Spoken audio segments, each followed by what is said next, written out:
அனைவருக்கும் அன்பான காலை வணக்கம். இன்றைய வகுப்பின் செய்தியாக அணுக்களிலும் மனிதனின் அறிவு சக்தி போன்ற மனசக்தி இருக்கிறது. இது ஐன்ஸ்டீனோட கூற்று. ஐன்ஸ்டீன் சொன்ன விஷயம். இது நம்முடைய வகுப்பில் மற்ற எந்த விஷயங்களை நாம் ஏற்றுக்கொண்டாலும் ஏற்றுக்கொள்ளாவிட்டாலும் இது இந்த ஒரு வாசகத்தை மிக முக்கியமாக கவனிக்க வேண்டியதும் மனதில் வைத்து கொள்ள வேண்டியதும் ரொம்ப முக்கியம் அப்படின்னு நான் நினைக்கிறேன். காரணம், இறை தூதர் டாக்டர் இளங்கோ அவர்கள் ஐயா அவர்களுடைய குரு இருக்காங்க இல்லையா, கண்ணைய யோகியினுடைய புத்தகம் மானச யோகம் நேற்றைக்கு சொல்லியிருந்தா ரொம்ப பேர் கேட்டிருந்தாங்க இதை பற்றி. இந்த புத்தகத்தில் அவர் குறிப்பிட்டது மனம் அப்படிங்கிறது எப்படிப்பட்டது அப்படிங்கிற விஷயத்த ரொம்ப தெளிவாக, ரொம்ப அழகாகவும் அற்புதமாகவும், இதை விட ஒரு சிறந்த மனதை பற்றி தெரிந்து கொள்ள வேண்டும் அப்படிங்கிற விஷயத்த ரொம்ப ஆப்டா டீட்டெயிலாக மனத்தை பிரித்து பிரித்து சொல்லியிருப்பாங்க. நான் நிறைய முறை படிச்சுட்டேன். நேத்திக்கு திரும்ப கேட்டதுக்கப்புறம் திரும்பவும் ஒரு முறை படித்தேன். நம்ம குரூப்லேயும் போட்டிருந்தேன். மனம் எப்படி செயல்படுகிறது அப்படிங்கிற விஷயத்தை பற்றி ரொம்ப தெளிவாக சொல்லியிருக்காங்க. அதில் ஹைலைட்டான விஷயம் அப்படின்னு பார்த்தாக்க என்னென்னா, மனம் அப்படிங்கிறது மனிதர்களுக்கு மனம் இருக்கிறது. யார் மனிதன் பெயர், மனிதனுக்கு எதுக்கு மனிதன் பெயர் வைக்கப்பட்டதென்றால் மனதை உடையவனே மனிதன். அப்போ மனம் அப்படிங்கிறது ஒன்று இருக்குது. அது யாருக்கு இருக்கிறதோ அவன் மனிதனாக பொருள் கொள்ளப்படுகிறான். இதுதான் மனிதன் அப்படிங்கிறதுக்கான அடையாளம், பெயர் காரணமும் இதுதான். அப்போது அந்த மனம் அப்படிங்கிறது, மனம்னா என்ன? இப்போ கேள்வி வரும் செஷன்ஸ், இன்ட்ராக்ட் செஷனில் திங்க் பண்ணுங்கள், மனம்னா என்ன, மனசுனா என்ன, அது எங்கே இருக்குது அப்படிங்கிறத கேள்வியில் போகலாம். அதில் அவர் சொல்கிறாரு, மனம் அப்படிங்கிறது நாம் நினச்சிக்கிட்டு இருக்கோம் மனிதர்களுக்கு மட்டுமே மனம் இருக்கிறது அப்படின்னு நினச்சிக்கிட்டு இருக்கோம். ஆனால் அதையும் தாண்டி விலங்குகளுக்கும் மனம் இருக்கிறது. மனசு அப்படிங்கிறது விலங்குகளுக்கும் இருக்கிறது. இன்னும் ஒரு பட்சம் அதிகமாக போய் விலங்குகளுக்கு மனசு இருக்கிறது ரைட்டு. அதிகபட்சம் அடுத்த கட்டத்து சோர்ஸுக்கு போகும்பொழுது செடி கொடி மரம் இது எல்லாத்துக்குமே மனசு இருக்குது அப்படின்னு சொல்றாரு. செடி கொடி மரத்துக்கெல்லாம் மனசும் இருக்குதா அப்படின்னா சரி, ஓகே, அதுவும் ஒரு உயிர் தானே, உயிர் இருக்கிறதுனால வளருது அப்படிங்கிற அதையும் நம்ம ஏற்றுக்க முடியுது. அதுக்கு அடுத்த கட்டமாக உச்சகட்டமாக போயிட்டு சொல்றதுன்னா, அணுக்களுக்கும் அப்படின்னா இன்னும் டைரக்டாக சொல்லணும்னா கல் மண் இதுக்கு கூட மனசு இருக்குது அப்படின்னு டீப்பாக சொல்கிறாங்க. அது எப்படி கல்லுக்கும் மண்ணுக்கும் மனசு இருக்க முடியும் இல்லையா? உயிருக்கு இருக்குது, விலங்குகளுக்கு இருக்குது, பறவைகளுக்கு இருக்குது, இருக்கலாம், இருக்குது, சரி, ஓகே, அது உயிர் இருக்குது, தாவரங்களுக்கு இருக்குது, ஓகே. கல் மண்ணுக்குமே மனசு இருக்குமா அப்படின்னா சரி, ஓகே, ஆன்மீக ரீதியில் சொல்லும்பொழுது நான் சொல்கிறேன், நீ கேட்டுக்கோ அப்படிங்கிறது இல்லை. பட் ஆன்மீக ரீதியில் எல்லாம், அதுவும் சித்தர்கள் சொன்னதுன்னா இறைவனுடைய இந்த பார்வையில் அது என்ன உண்மையோ இறைத்தன்மையோடு அவர்கள் அதை உணர்ந்து அதை சொல்கிறாங்க. அதில் கேள்வி கேட்கறதுக்கே வாய்ப்பு இல்லை. ஒருவேளை சந்தேகம் இருந்தால் திரும்பவும் நாம மெடிடேஷனில் போய் இருந்து பார்த்து தான் உண்மையை கண்டுகொள்ள முடியும். ஆனால் இது சயின்டிஃபிக்காக ஐன்ஸ்டீன் சொல்கிறார். நான் அதனால தான் எடுத்தோடனே அதை கோட் பண்ணேன். எதை நாம் தெரிந்து கொள்கிறோமோ இல்லையோ, இந்த மனதை பற்றி நாம் தெரிந்து கொள்ள வேண்டும். மனம் என்பது மிக முக்கியமானது. ஏன் முக்கியமானது அப்படிங்கிறத கண்ணைய யோகியா ரொம்ப வெரி கிளியராக சொல்லியிருக்காரு.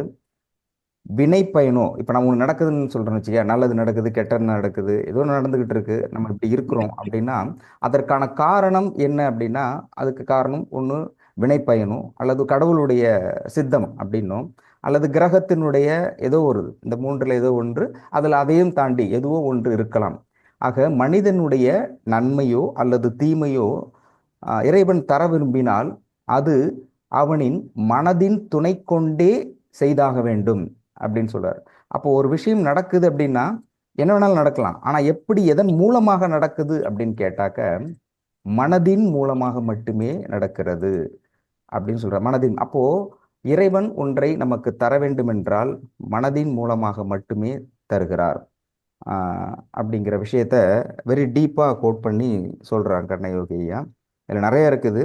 அதில் முக்கியமாக இப்போ திங்க் பண்ணுங்க. அடுத்தது நான் கேள்வி கேட்குற இன்ட்ராக்ஷன்ஸில் போகலாம். ஏன்னா இவ்வளோ லாங் ட்ராவலில் வந்திருக்கோம். கர்மாவை பற்றி மிக தெளிவான புரிதல் நிறைய பேருக்கு இருக்குது. எப்படி வாழ்வியலை நடத்தி செல்ல வேண்டும், மகிழ்ச்சியாக இருக்கிறது, நம்முடைய பிறப்பினுடைய சாராம்சம் என்ன அப்படிங்கிறது நிறைய பேருக்கு புரிதலோட இதில் புரிதல் இருப்பவங்க தான் இதில் ட்ராவல் பண்ண முடியும். அப்படி இருக்கும் பொழுது மனதை பற்றி ஏன் முக்கியமாக சொல்ல வேண்டும் அப்படின்னா, அவர் கண்ணையோகியா அந்த புக்கில் வெரி கிளியராக சொல்றாரு. மற்ற அறிவுகள் எல்லாம் அது அறிவை சார்ந்து மட்டுமே இருக்கிறது. ஆனால் மனதை பற்றி அறிவது மட்டுமே பேரறிவு. மனதை பற்றி ஒருவர் யார் மிக தெளிவாக தெரிந்து கொள்கிறார்களோ அந்த அறிவுதான் அறிவுகளின் பேரறிவாக இருக்க முடியும். ஏன்னா மனிதன் என்பவன் மனதின் அடிப்படையில் இயங்குகிறான். மனம் என்பது மிக முக்கியமானது. அதன் அடிப்படை அப்போ அதை பற்றி தெரிந்து கொள்ள வேண்டும் அப்படின்னு சொல்றார். அப்போ மனம் எங்கே இருக்கிறது, அது எப்படி செயல்படுகிறது, அதை சிறப்பாக செயல்படுத்திக் கொள்வது எப்படி அப்படிங்கிற விஷயத்துல மனம்ங்கிறதுல நிறைய கோட்ஸ் ஏறத்தாழ 29 சப்டைட்டில் பொருளடக்கத்தோட கண்டென்ட்டோட அந்த புக் இருக்குது. அதுல முக்கியமா மனதை பற்றி நம்ம மனசோட தான் நிற்கிறோம். ஆனா மனம் எதோடு தொடர்புடையதாக இருக்கிறது அப்படிங்கிற கண்டென்ட் இருக்கு இல்லையா, அந்த கண்டென்ட்டோட டைட்டில படித்தாலே நமக்கு தலை சுத்தும். மனசு அவ்வளோதான், அதை தாண்டி அதுக்கு நம்ம போகிறதில்ல, அப்படியே போகிறோம். இந்த மனதோட டைட்டிலில் சப்டைட்டில் அவர் சொல்கிறது மனமும் வாழ்க்கையும். நீ வாழ்க்கையை எப்படி வாழ வேண்டும், எப்படி சிறப்பு, உன்னுடைய வாழ்க்கை எதை அடிப்படையாக இருக்குன்னா மனதின் அடிப்படையில் தான். எண்ணம் போல் வாழ்க்கைங்கிறோம் இல்லையா, அப்போ எண்ணம்னா என்ன, மனம்னா என்ன? ப்ளீஸ் எல்லாம் மியூட்ல போட்டுக்கங்க.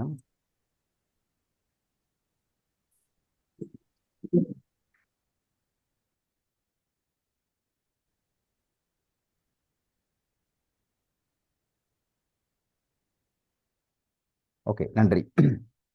அப்போ ஒருவருடைய வாழ்க்கை எதனுடைய அடிப்படையில் அமைகிறது என்றால் அது அவருடைய மனதின் அடிப்படையில் அமைகிறது. மனமும் வாழ்க்கையும் மனதினுடைய இலக்கணம். அப்போ மனசுனா என்ன, அது எதனுடைய அடிப்படையில் இயங்குகிறது, அதுக்கான பேசிக் இலக்கணம். எதனுடைய அடிப்படையில் மனம் இயங்குகிறது அப்படிங்கிறதுக்கான இலக்கணம். இலக்கணத்துக்கு அடுத்த கட்டமா இயக்கம், மனம் எப்படி இயங்குகிறது அப்படிங்கிறதை பற்றியும்.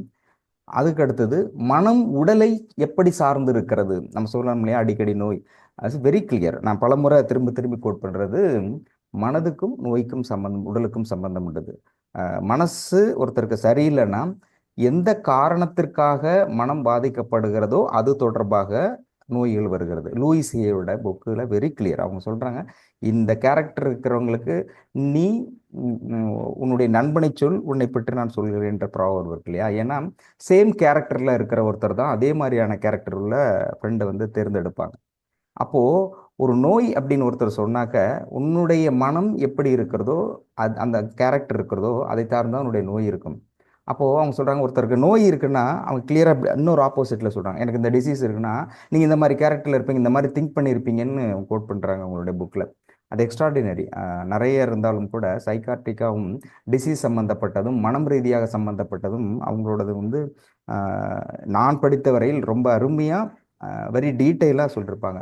எந்த நோய்க்கு எந்த மனம், அவருடைய தாட் எப்படி இருக்குன்னு, எந்த தாட் எப்படி ஒருத்தருக்கு தொடர்ச்சியாக இருக்குதோ அது சார்பான நோய்கள் எப்படி வருகிறது அப்படிங்கிறது ரெண்டையும் கோயின்சைட் பண்ணி அவங்க டீட்டெயிலாக அந்த புக்கில் கொடுத்துருப்பாங்க. அருமையாக இருக்கும். அப்போது நீங்கள் அந்த கேரக்டரை சரி செஞ்சாலே ஆட்டோமேட்டிக்காக உங்களுடைய நோயை சரி செய்ய முடியும். அப்போ கேரக்டர் மட்டுமே சரி செஞ்சால், அப்போ அடிப்படையில் காரணம், நோய்களுக்கு காரணம் கேரக்டர் தானா அப்படின்னா, அதை தாண்டி நம்முடைய பேஸ் அப்படிங்கிறது கர்மா அடிப்படையில் தான் உன்னால் திங்க் பண்ணவே முடியுது. அந்த திங்கிங் எப்படி வருது அப்படிங்கிறத பற்றியும் அதை சார்ந்து எப்படி உடல் இயங்குகிறதை பற்றியும் கண்ணைய யோகி அவர்கள் அதில் சொல்லியிருப்பாங்க. மனமும் கர்மாவும் எக்ஸ்ட்ராடினரியான டாபிக். இது எல்லாமே 2 பக்கம் 4 பக்கம் அவ்வளோதான் இருக்கும்.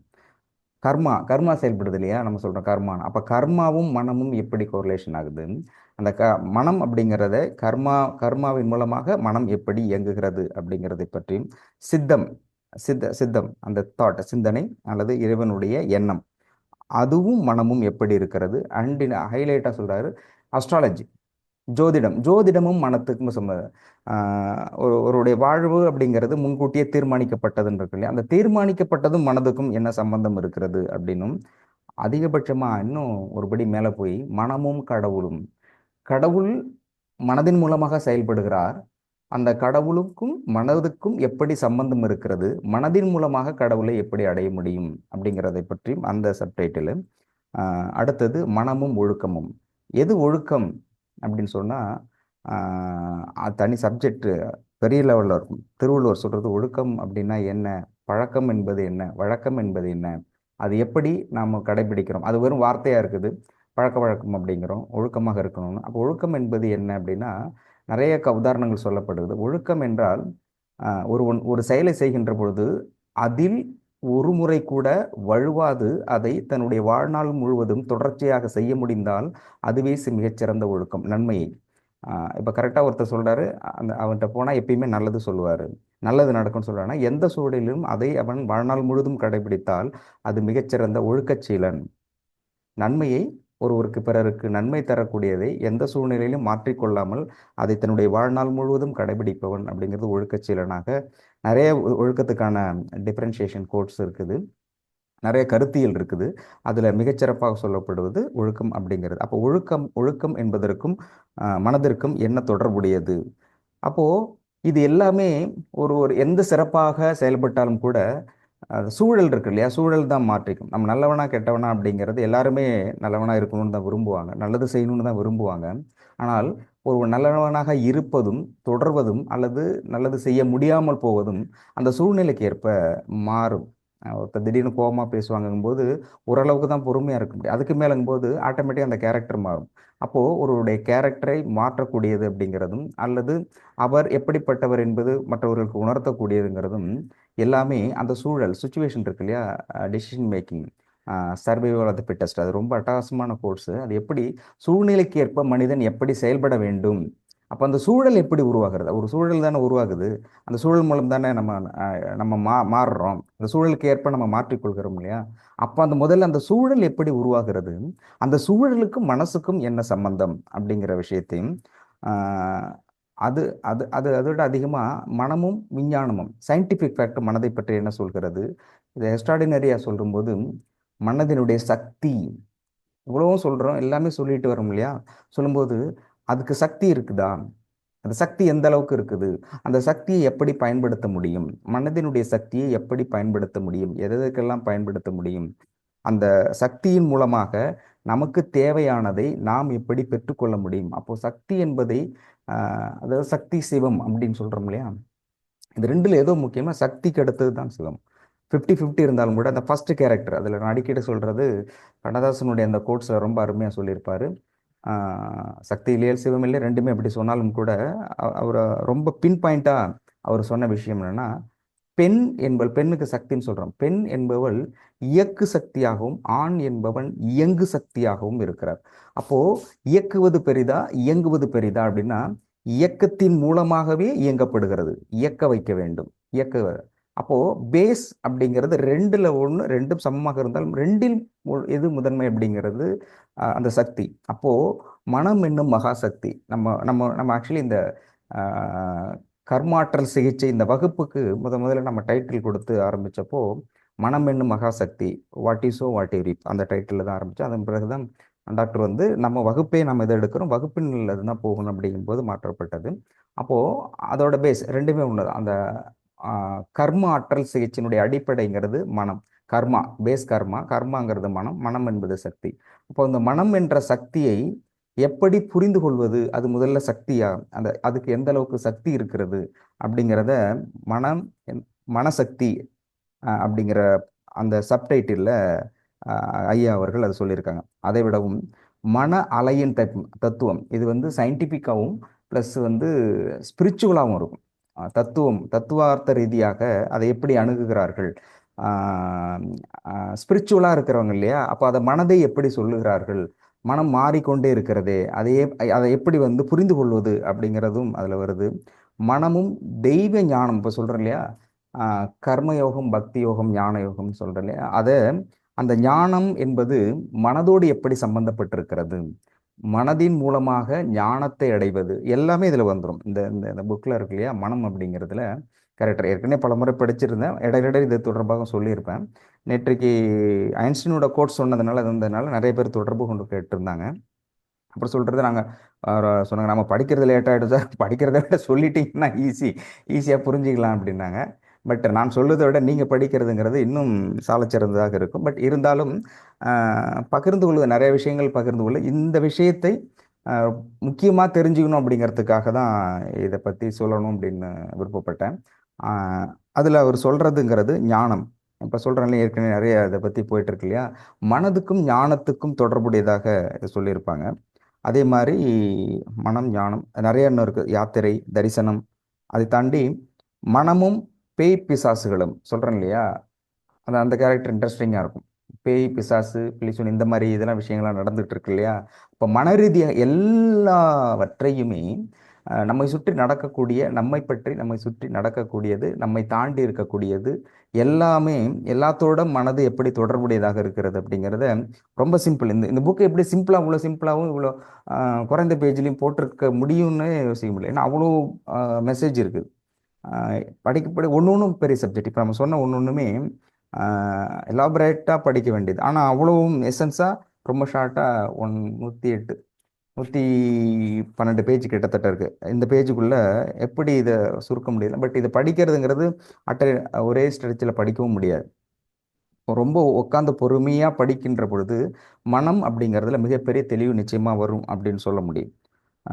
மனமும் பிசாசும், மனமும் ஏகாகிரமும், மனமும் தியானமும். இப்போ சொல்கிறேன் இல்லையா, தியாகம், சாக்ரிஃபை பண்ணுறது. அப்போ ஒரு விஷயத்தை சாக்ரிஃபை பண்ணுறோன்னா அதுக்கான பேஸுங்கிறது மனம், டிசைடிங் ஃபேக்டர் மனம் தான்.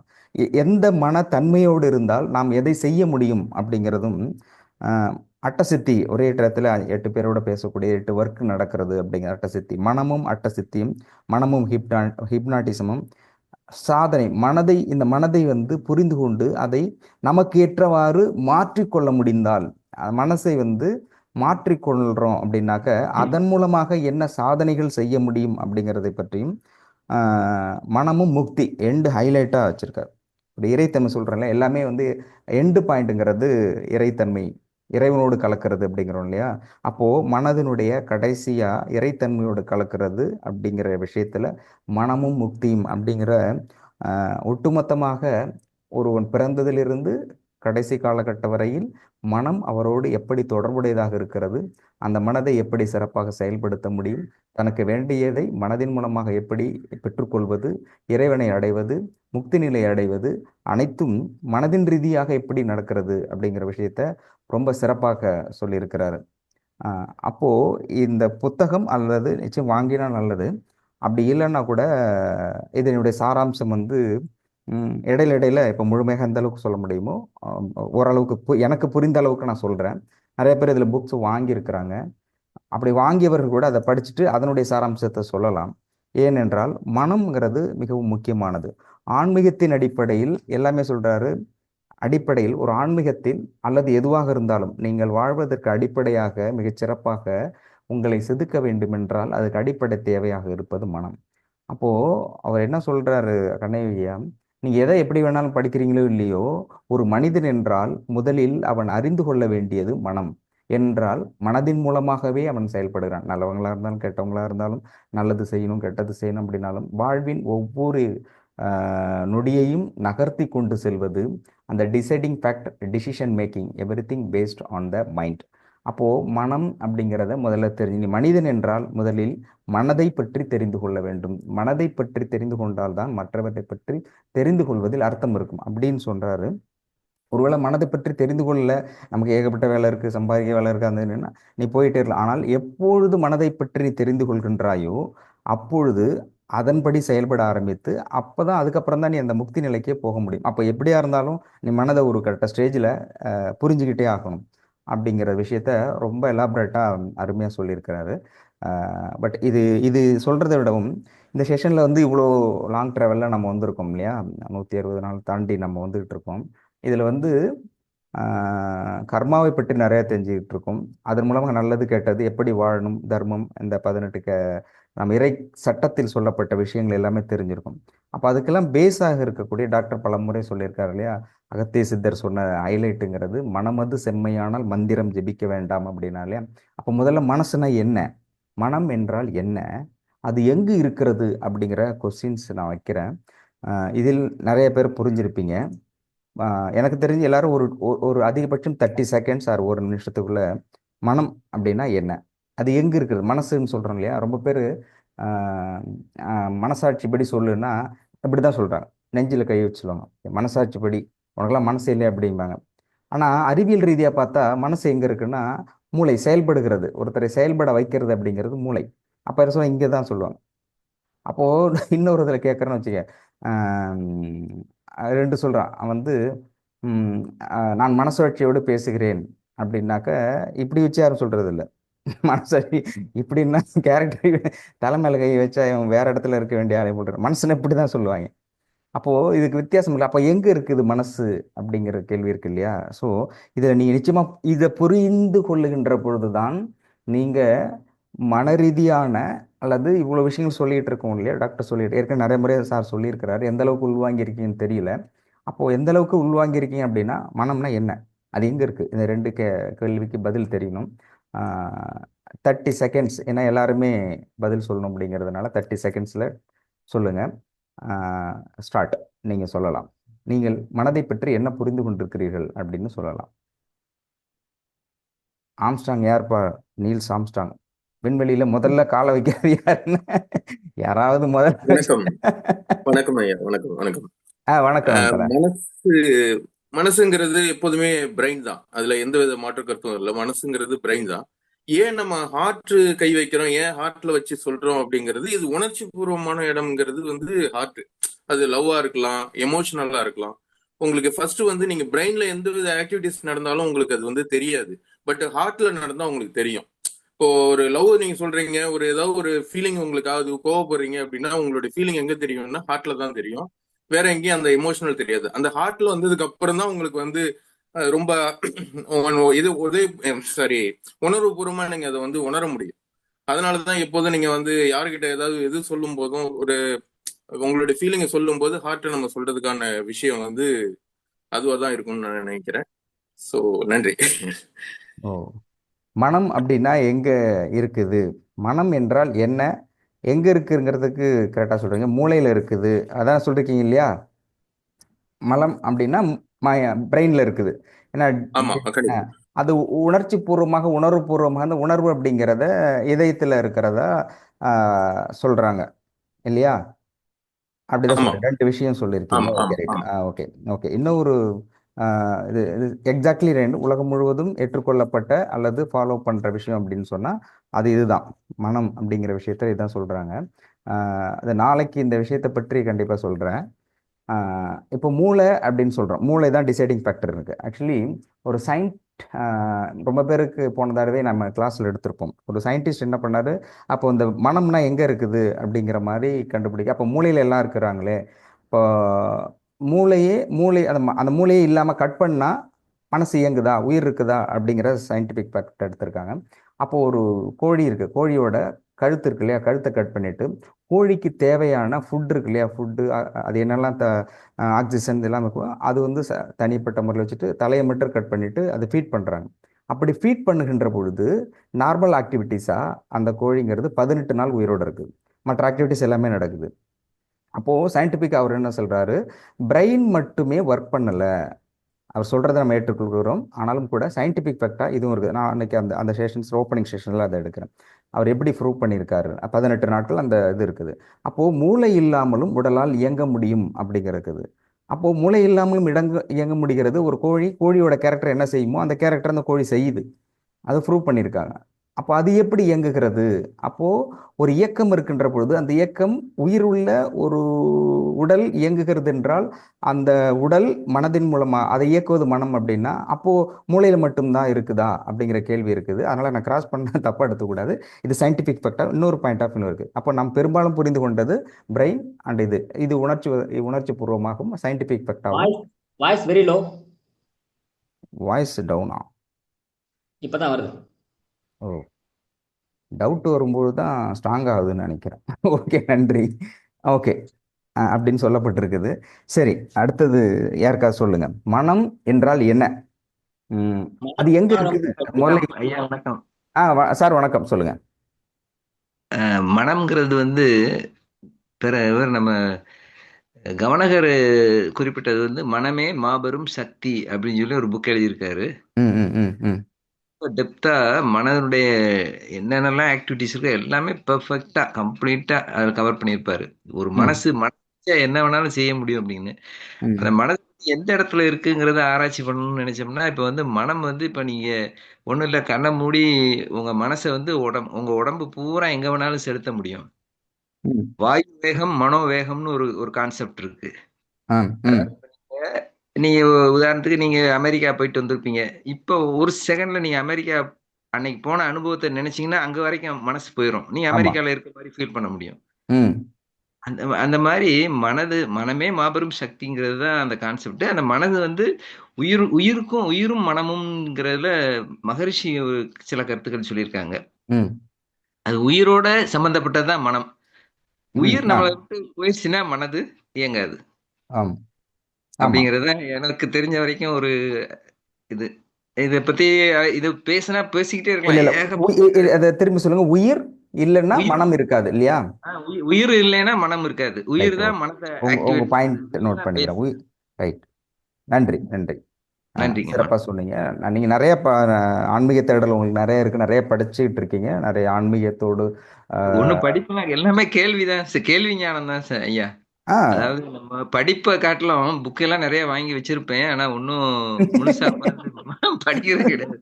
ஏன்னு அதாவது ஒரு பக்கம் பெறட்டுறதுக்குள்ள மனசு பல சிந்தனைக்கு ஓடிடுது. திரும்ப ரீகால் பண்ணி பேசுறது, ஞாபகப்படுத்துறது எல்லாம் இல்ல இல்ல. ஆனா கேள்வி அதான் திருவள்ளுவர் அருமையா சொல்லியிருக்காரு. செல்வத்துள் செல்வம், செவிச்செல்வம், அச்செல்வம், செல்வத்துள் எல்லாம் தலை அப்படின்னு சொல்லியிருக்காரு. அதனால 2 காதையும் ஓப்பனா வச்சிருக்காருங்கிறது தான் உண்மை. அந்த காதால நம்ம எவ்வளவு விஷயம் மேக்சிமம் கேட்க கேட்க அத கேட்கும்போது அதுல முழு கவனத்தோட இருந்தோம்னா ஃபுல்லாவே நமக்கு பிரெயின்ல ஸ்டோரேஜ் ஆகிக்கிட்டே இருக்குங்கிறாங்க. அதுக்கப்புறம் நம்ம எப்ப தாட்ஸ் வருதோ அப்போ வந்து ரீகால் பண்ணுது. எல்லாமே மனதுதான் காரணம். மனமே மனம் போல் வாழ்வு, எண்ணம் போல் வாழ்வு, மனமே மாபெரும் சக்தி, mind moves matters, mind is, good makes good, matter. Thank you. ஆமா, நீங்க ரொம்ப சொன்னது நன்றி. கரெக்ட். மனம் அப்படிங்கிறது உயிர் இருக்குன்னு, மனம்ங்கிறத உயிர் இருக்கின்ற வரை மனம் இருக்கும் அப்படிங்கிற ஹைலைட் பாயிண்டா நான் எடுத்துக்கிறேன். இதுல சரி. ஏற்கனவே ஜெகதீசன் சார் சொன்னது, நீங்க சொன்னது அப்படிங்கிறது இதுல ரெண்டுல அவர் சொன்ன இல்லையா, அந்த கோழி வெட்டப்பட்ட தலை அப்படி வந்து அவருடைய நேம், அந்த சயின்டிஸ்ட் நேம் லூயிட் ஹார்சன். லூயிட் ஹார்சன் தான் அந்த டெஸ்ட் வச்சிருக்காரு. அப்போ உயிருங்கிறதும் மனம்ங்கிறதும் அவர் அவர் ஃபைண்ட் அவுட் பண்ணது மனம் அப்படிங்கிறத தாண்டி உயிர் தான் சொல்லியிருக்காரு பேசிக். உயிர் எங்க இருக்குது? உயிருங்கிறது தலையை கட் பண்ணா உயிர் போயிடுமா அப்படிங்கும்போது அதை கட் பண்ணிட்டு அந்த கோழிங்கிறது 18 மாதம் உயிரோடு இருக்குது. அதுக்கான சயின்டிபிக் ஃபேக்ட் எப்போ 1907 ஆரம்பிக்கப்பட்டாங்க. அது இன்டர்நேஷனல் லெவலில் அது ஒளிபரப்பப்பட்டது.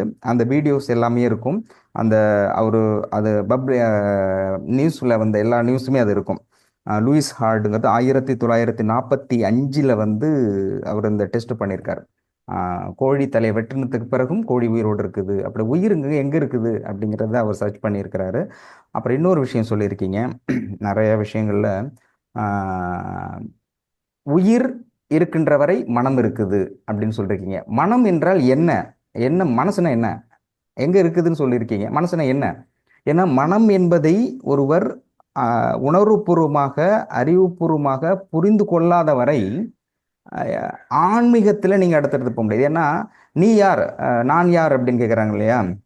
அப்ப நான் என்ற தன்மை விளக்குகிறது இல்லையா? அப்ப அந்த நான் அப்படிங்கிறது நானா சொல்றது இல்லையா? அந்த நானுங்கிறது மனம். அந்த மனம்ங்கிறது எப்படி இயங்குகிறது? மனதின் இயக்கத்தை நிறுத்துகின்ற பொழுதுதான் தாட், சிந்தனை அப்படிங்கிறத நிறுத்தணும். அப்படி நிறுத்துகின்ற பொழுதுதான் இறை அருளோடு சேர்றோம். அப்ப இறை அருளோடு ஆன்மீகத்தினுடைய உச்சகட்டத்திற்கு ஒரு அடுத்த கட்டத்திற்கு நகர வேண்டும் என்றால் மனதை இயக்குவது எப்படி என்று தெரிந்து கொள்ள வேண்டும். அப்படி நம்ம எதை இயக்குகிறோம்னா அது என்னன்னு ஃபர்ஸ்ட் தெரியும். அப்ப மனம்னா என்னன்னு தெரிஞ்சாதான் ஆன்மீகத்தில் அடுத்த கட்டத்தினுடைய நகர்வு இருக்க முடியும் அப்படிங்கிறது என்னுடைய புரிதல். அப்போ அதுதான் கூட ஒரு ஒரு பாடல்ல வந்து அருமையான பாடல். மனம் என்ற கோவில் திறக்கின்ற நேரம் அழைக்காமல் அங்கே தெய்வம் வந்து சேரும் அப்படின்னு சொல்லி ஒரு பாட்டு எம்ஜிஆர் சிரித்தவர் அழுவதும் புத்தன் ஏத்துகாசம். Right, okay. நான் அருமையான கரெக்டான பாட்டு நேரத்தில். சார். அதுல வந்து அந்த வரி கரெக்டா வரும். ஓகே, நன்றி. சரி, நன்றி நன்றி, கரெக்ட். அப்போ மனம் என்கிறது அப்படிங்கிறது ரொம்ப கேள்வி. திரும்பவும் நான் சொல்றேன், மனம்னா என்ன? இந்த இந்த கேள்விக்கு பதில் தெரிஞ்ச பிறகுதான் நீங்க அடுத்த கட்டத்துக்கு நகர முடியும். ஆனால் ஏற்கனவே டாக்டர் இது சொல்லியிருக்காங்க, அதை எந்த அளவுக்கு உள்வாங்கின்னு தெரியல. மனம் அது எங்க இருக்குதுன்னு ஃபர்ஸ்ட் சொல்லணும். இது ஏற்கனவே ஃபர்ஸ்ட் கிளாஸ்ல சொல்லியிருக்காரு, ஃபர்ஸ்ட் சொல்லியிருக்காரு. மனம் அப்ப எங்க மனசு இருக்குது? இந்த இடத்துலயா அந்த இடத்துலயா? அப்ப இங்கேயும் இருக்கு அங்கேயும் இருக்குன்னா முதல்ல எங்க இருக்குது? அதை பிடிக்கணும்னா எங்க போய் பிடிக்கிறது அப்படின்னா எங்க இருக்குது? இன்னொரு கேள்வி இருக்குது. மனசு அதாவது சொல்லும்போது செல்ஸ் உதாரணம் எல்லா செல்லுலாம் இருக்கு சார். செல்லுல இருக்குங்கிறதா ஐயா சொன்ன மாதிரி எனக்கு ஞாபகம். அதாவது அணு அணுவா தான் இந்த உடம்பே இருக்கு, இந்த உலகமே இருக்கு, பிரபஞ்சமே அணுசக்திங்கிறாங்க. இப்ப நம்ம இப்ப கையை இப்படி ஆட்டுறோம் அப்படின்னா ஃப்ரீயா இருக்குன்னா இந்த அதாவது அதை அதை பத்தின ஒரு விளக்கம் அது ரொம்ப டெப்தா போகும். ஓகே, அதாவது நன்றி நன்றி. இப்போ ஆமா மற்றவங்களுக்கு நான் கூட நீங்க சொல்லியிருக்கீங்க, அது கரெக்ட், ஆமா எக்ஸாக்ட்லி ரைட். இப்போ ஆமா சப் கொஸ்டினா நம்ம கேட்டிருக்கோம். இப்போ நம்ம ஆ, மனசுன்னு சொல்றோம் இல்லையா? மனசுன்னு சொல்லும்பொழுது என்ன சொல்றோம்னா, மனம் ஒரு குரங்குன்னு தான் எல்லாருமே சொல்றாங்க. ஏன்னா மனதை வச்சு தான் சக்ஸஸ்ஃபுல் எல்லாமே பண்ணுறோம். அப்படிங்கும்போது மனசை ஒரு புலி, ஒரு சிங்கம், சிறுத்தை இப்படின்னு யாரும் சொல்றது இல்லை. மனம் ஒரு சிங்கம், மனம் ஒரு சிறுத்தை, குரங்குன்னு சொல்றாங்க. ஏன் குரங்குன்னு சொல்றாங்க? சரி, ரொம்ப லோவா யோசிக்கிறாங்கன்னு வச்சுக்கோமே, கங்காரு, கழுதை இப்படியாவது சொல்லலாம். ஏன் வந்து குரங்கை வந்து கோட் பண்றாங்க அப்படின்னு தெரியுமா? இன்ட்ரெஸ்டிங்கான ஒரு நியூஸோட போகலாம். மனம் என்பது குரங்கு, ஓகே, அது தெரிஞ்சவங்க சொல்லுங்க. பட் பேசிக் கொஸ்டின்ங்கிறது மனம் என்றால் என்ன, எங்கே இருக்கிறது? அடுத்தது வேற யாராவது? மனசை மூணா பிரிச்சிருக்காங்க சார். மூணா? மனம், ஆ, மேல் மனம், நடுமனம், ஆழ்மனம் அப்படின்ட்டு. ஓ, நீ கான்சியஸ், சப்கான்சியஸ், டீப் கான்சியஸ் அதில் சொல்றீங்க, ஓகே. ம். பார்த்தா மனமும் நீயும் ஒண்ணுதான். மனமும் மனசோட மனசுதான் உன்னை எல்லாத்தையும் ஆட்டி படைக்குது. உன் மனம் என்பதுதான் உலகம். உலகத்தை நீங்க எப்படி பாருன்னா மனம் வழியா தான் பாக்குறீங்க. ஆ ஆ ஸோ மனம் ஆக்சுவலா மூச்சோட சம்மந்தப்பட்டது. ஆ சுவாசம், ஆ ஆ சுவாசத்தை கவனிச்சீங்கன்னா மனம் அடங்கும். உடலும் மனமும் ஒண்ணு ஒண்ணு ரிலேட்டட். உடல் பாதிப்பட்டா மனம் பாதிப்படும், மனம் பாதிப்பட உடல் பாதிப்படும். ஆமா ஸோ இது ஆமா. ரெண்டும் சம்மந்தப்பட்டது பிராணம் தான். ம். அவ்வளவுதான் சார். இதிலிருந்து தாங்கள் கூறும் முடிவு? மனதை கண்ட்ரோல் பண்ண முடியும் அப்படிங்கிறது தெரிஞ்சுக்கலாம். மனதை கண்ட்ரோல் பண்ணணும். ஆமா, முடியும். எப்படி? சுவாச பயிற்சி, நிறைய பயிற்சி ரைட், முறைகள் ஓகே. இருக்கு. மனதின் மூலம், மனசு அப்படிங்கிறது நிறைய விஷயத்துல சொல்றீங்க. மூச்சின் மூலம் டாஸ்மா சொல்றீங்க. பிரபஞ்சம் அப்படிங்கிறது எக்ஸாக்ட்லி ஹைலைட் பாயிண்ட். பிரபஞ்சம் அப்படிங்கிறது. அப்போ மனசுனா என்ன, மனம் என்பது என்ன அப்படிங்கிறதும், அது எங்கே இருக்கிறது அப்படிங்கிறதும், அப்போ சார் ஒரு பாயிண்ட்ல சொல்லியிருக்காரு, செல்லுல இருக்குது. அப்போ ஏற்கனவே முதல்ல சொல்லப்பட்டது மனம்ங்கிறது பிரெயின் அல்லது ஹார்ட் அல்லது ரெண்டும் அப்படின்னு சொல்லப்பட்டது, செல்கள் அப்படின்னு சொல்லப்பட்டிருக்கிறது. அப்போ பிரபஞ்சம் அப்படிங்கிற ஒரு செய்தியை நீங்க சொல்லியிருக்கிறீங்க, நன்றி. வேற யாராவது? சார் நான் சொல்லுவாங்களா? வணக்கம். குழந்தை குழந்தை. வணக்கம். ம். சார், மனம் அப்படிங்கிறது வந்து பாத்தீங்கன்னா நம்ம உடம்பு செல்லு பூராமே இருக்குது. ஆனா அதோட மெயின் சோர்ஸ் எங்க உட்காந்து யோசிக்குது அப்படின்னா நம்ம வயிற்று பாகம் சார். நம்ம வயிறு தான் வந்து மனம். ஓகேங்களா? இருதயத்துக்கு முன்னாடியே கூட வந்து வயிறு தான். நமக்கு ஒரு சின்ன சின்ன விஷயம், பயம், சந்தோஷம் எது வந்தாலுமே முதல்ல பயம் வந்து வயிற்று தான் கலக்கும். ஓகேங்களா? ஸோ இருதய உடம்புல பாதிக்கிறதுக்கு முன்னாடி டைஜஸ்டிவ் ஆர்கான்ல இல்ல லிவர்ல கிட்னில ப்ராப்ளம் இல்லாம இருதயத்துக்கு போகவே போகாது இது. சரிங்களா? அதனால மெயின் சோர்ஸ் வந்து வயிறு தான் சார். மூளை அப்படின்றது பாத்தீங்கன்னா நம்ம மனசுல ஓடுறத அது சிக்னல் மூளை வாங்கி அது எதை வேணுமோ அங்க பிரபஞ்சத்தை எடுத்து நம்மளுக்கு கொடுக்கறது, இல்ல நம்மள்ட்ட இருந்து பிரபஞ்சத்தை அனுப்புற அந்த ஆண்டனா தான் மூளையே ஒழிய மூளையா வந்து தனியா யோசிக்கிறது இல்ல. இது என்னோட புரிதல் சார். Super advance. இது வந்து அட்வான்ஸ் சயின்ஸ் நீங்க சொல்றது. பெரும்பாலானவர்கள் என்ன நினைச்சிட்டு இருக்காங்கன்னா, இந்த உடலை இயக்குவது, உயிர் இருப்பது, மனிதனுடைய இயக்கம் எதை சார்ந்து இருக்கிறதுனா மூளையை சார்ந்து இருக்கிறது அப்படிங்கிறது தான் வெரி பிகினிங்ல இருந்து டில் நவ் சயின்ஸ் ஃபேக்டே வந்து உடலை இயக்குகிறது அப்படிங்கிறதா மூளையை தான் சொல்லிட்டு இருக்காங்க. ஆனால் இப்போ ரீசெண்ட் சயின்ஸ் ரிசர்ச் அப்படிங்கிறது மூளையை இயக்குவது வயிறு அப்படின்னு சொல்றாங்க. அது ரொம்ப பின் பாயிண்ட். மூளை என்ன உணவு சாப்பிடுகிறோமோ அந்த வயிற்றினுடைய பாகம் அது இருக்கு இல்லையா, அதை அந்த லாஸ்ட் எனக்கு தெரிஞ்சு 2026 அந்த சயின்ஸ் ரிசர்ச் அதில் வந்து சொன்னப்போ அவங்க சொன்னாங்க, இன் ஃபியூச்சர் சயின்ஸுங்கிறது பிரெயினை பேஸ் பண்ணியிருக்காது, வயிற்றை பேஸ் பண்ணி தான் இருக்கும். இப்போ எல்லாம் சொல்லுவாங்க இல்லையா, எல்லாத்துக்கும் அடிப்படை காரணம் மூளைன்னா ஃபியூச்சர் வந்து வயிற்றை பேஸ் பண்ணி தான் இருக்கிறோம், மூளையில் வயிறு. ஏன்னா வயிறு எந்த மாதிரி உணவு எடுத்துக்கிட்டு இந்த உடல் வந்து இயக்கம்ங்கிறது செல்களால் இயங்குகிறது. அந்த செல்களுக்கு ஊட்டத்தையும் உயிரையும் உயிர்ப்பையும் உணவையும் கொடுக்கறது வயிறு. அப்போ வயிறு தான் டிசைடிங் ஃபேக்டரா இருக்கு. இந்த வயிறு எந்த அளவிற்கு சரியாக ஊட்டச்சத்து எடுத்து மற்றது கொடுக்குதோ இதனுடைய அடிப்படையில் தான் மூளையே செயல்படுகிறது. இங்க இருந்தால் பேசிக். அப்போ பேசிக்ங்கிறது வயிறு. இன் ஃபியூச்சர் சயின்ஸ் எது சிறந்ததுன்னா மூளை அப்படிங்கிறத விட வயிறாக தான் வரும். இது ஃபியூச்சர் சயின்ஸ் அட்டாசமாக சொல்லியிருக்கீங்க, ரைட், ஓகே. அப்போ மூளை எப்படி அப்படி, மனம் அப்படின்னா மனம்னா வயிறு அப்படின்னு எடுத்துக்கலாமா? இப்போ ஒரு ஃபைனல் பாயிண்டாக ஒவ்வொரு பாயிண்ட் ஆஃப்ல மனம் எங்க இருக்கு அப்படின்னா மூளையில இருக்குன்ற, ஹார்ட்ல இருக்குது, செல்கள்ல இருக்கு அப்படின்னு சொல்லும்பொழுது நீங்க சொல்றது மூளை வயிற்றுல மனம்னா இருக்கு. வயிற்றுல இருக்கு. வயிறு ம். மனசு மனசை மனசுதான் தொட்டு வயித்துல சொல்ற இருக்கு. யாரா சொல்லுன்னா மனசை தொட்டு சரி, சொல்றா இல்ல திட்டுறது நீ மட்டும் நல்லா சொல்ல, வயிறு எரிஞ்சு இருக்கு சொல்றேன் அப்படின்னு சொல்றோம்ல, யாராச்சும் ஹார்ட் எரிஞ்சு சொல்றேன்னு சொல்றோமா? எப்படி யாராவது திட்டுறதுன்னா நான் வயிறு எரிஞ்சு சொல்றேன்டான்னு தான் சொல்ற முடியும், ஹார்ட் ஏ, எரிஞ்சு சொல்றேன்னு யாரும் சொல்றது இல்ல. கலக்குறீங்க போங்க வயிறு ஏன்னா எரியுது. Correct. அங்கிருந்து இன்டியூஸ் பண்ணி நம்ம எல்லாத்தையும் தள்ளுறோம். ஆ, சரி அப்ப வாழ்த்துறதுங்கிறத எப்படி சொல்றோம்? அதுவும் வயிற்றுல இருந்து வாழ்த்துறோம், ஆனா மனசார வாழ்த்துறேன்னு சொல்றான், இல்ல வயிற்றாலே நெஞ்சார வாழ்த்துறேன்னு சொல்றோம். மனசார வாழ்த்துறேன்னு சொல்றோம் சார், ஆ, நெஞ்சார வாழ்த்துறேன்னு சொல்றது இல்ல. மனம்ன்றது அப்ப மனசார வாழ்த்தும் போது உடம்பு பூரா கூல் ஆயிடும். ஆ, அதுதான் முதல்ல சொன்னேன், மனம்ன்றது உடம்பு ஃபுல்லா இருக்கு, பட் அதோட மெயின் சோர்ஸ் வயிறுன்னு சொன்னேன். ஆ. அப்புறம் இனிமே இப்ப கல்யாணத்துக்கு போனா எப்படின்னா என் வயிறு மாதிரியே வாழணும் நீ. வயிறு சொல்லலாம். மாதிரி வாழ்க. அவன் திரும்பி என்னடா புதுசா இருக்குன்னா இங்க வா உட்காரு. வயிறு தான் டிசைடிங் ஃபேக்டர், மனசு அங்கதான் இருக்குது. அது எப்படி வாழ்த்துதோ அப்படிதான் இருப்ப. அதனாலதான் ஏன் கல்யாணத்துக்கு சோத்த போடுறாங்க. இல்லைன்னா ஏன் டீ காஃபி கொடுத்து அனுப்பியிருக்க வேண்டியதானே, வயிறை கூல் பண்ணி அனுப்புனா அந்த வாழ்த்து இருக்கணும் அப்படின்னு ஒரு புதுசா ஒரு தியரிட்டிகளை கொண்டு போய் வயிறு மாதிரி வாழ்க அப்படின்னு கல்யாணத்துல சப்டைட்டில் போய் ஒரு பேனர் வைப்போம். ரைட், நல்லா இருக்கு, வித்தியாசமான கோணம். ஓகே, நம்முடைய கேள்வி அப்படிங்கிறது மனம் என்- ஆ ஐயா வணக்கம். சார் வணக்கம்.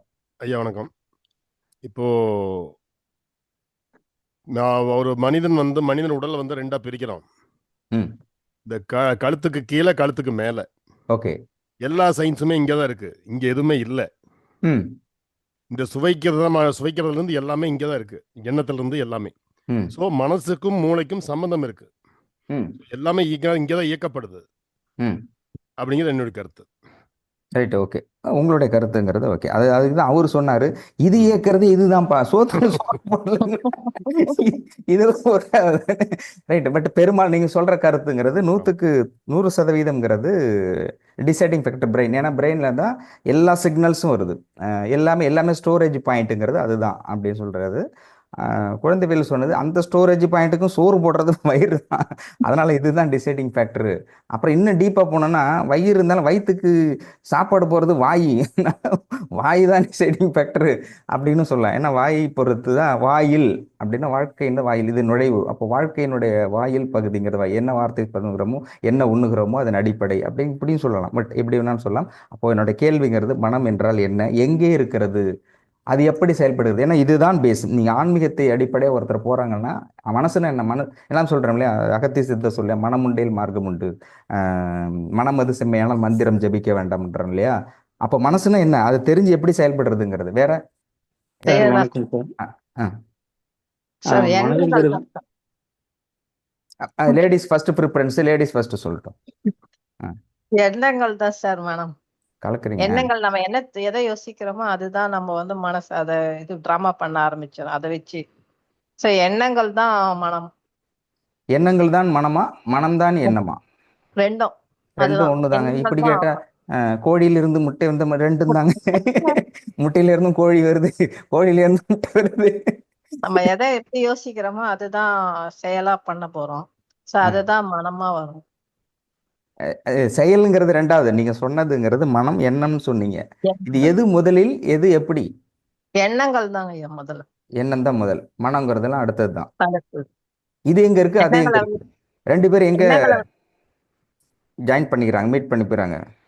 ஒரே மந்தையில இருந்து பிரிந்த ஆடுகள் பிரிந்து சென்று மீண்டும் சந்தித்த போது பேச முடியவில்லை. என்னன்னு இப்ப மனம் ஒரு கேரக்டர்ல இருக்குது, எண்ணங்கிறது ஒரு கேரக்டர்ல இருக்கு. இவங்க ரெண்டு பேரும் எங்க சந்திக்கிறாங்க, எங்க இருக்கிறாங்க? எதை யோசிக்கிறோமோ அதை தான் நம்ம செயல்படுத்த அப்ப போறோம். அதனால யோசிக்கிறது இருக்கு, அப்ப மனம்னு ஒண்ணு இருக்கு, எண்ணம்னு இருக்குது, யோசனைன்னு ஒண்ணு வருது இல்லையா? கரெக்டா? ஆமாங்க.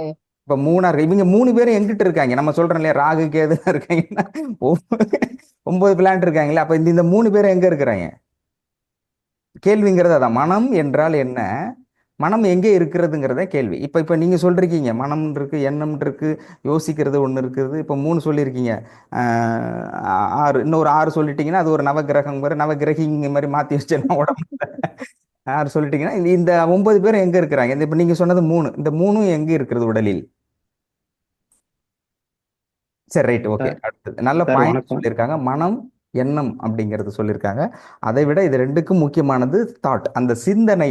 எந்த சிந்தனையை நீங்கள் உள்வாங்குகிறீர்களோ, எந்த சிந்தனை விதைக்கிறீர்களோ, சிந்தனை தான் வார்த்தையாக மாறுகிறது, வார்த்தை தான் செயலாக மாறுகிறது அப்படிங்கிற அந்த அடிப்படையில் தான் சொல்றாங்க. அப்போ அந்த சிந்தனை அப்படிங்கிறத அவங்க சொல்ற விஷயம். நன்றிம்மா. சார், மனம்ங்கிறது வந்து உயிரின் படர்க்கை நிலை தான் சார் மனம். இப்போ வந்து உயிர் வந்து மூலாதாரத்திலிருந்து எல்லா இடத்துக்கும் சுத்தி வருது. அப்படி சுத்தி வரும்போது பயோமேக்னெட்டிக் கரண்ட் ஒரு வந்து நிமிஷம் ஒரு நிமிஷம் தப்படுது.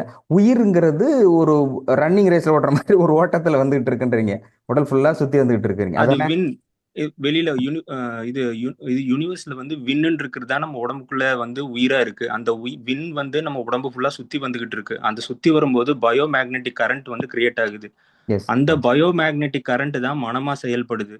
இப்போ வந்து நம்ம கிட்ட இருக்கிற இந்திரியங்கள் மூலியமா பாக்குறது மூலியமாவும் எண்ணங்கள் எப்படி உருவாகுதுன்னா, நம்ம பாக்குறது கேட்கறது அந்த மாதிரி அந்த நம்ம சென்சஸ் மூலியமாவும், அப்புறம் வந்து நம்ம வந்து கருவூலத்துல வந்து நமக்கு வந்து பிறக்கும் போதே வந்துட்டு அது வந்து ஒரு வைப்ரேஷனா வந்து இருக்கும்.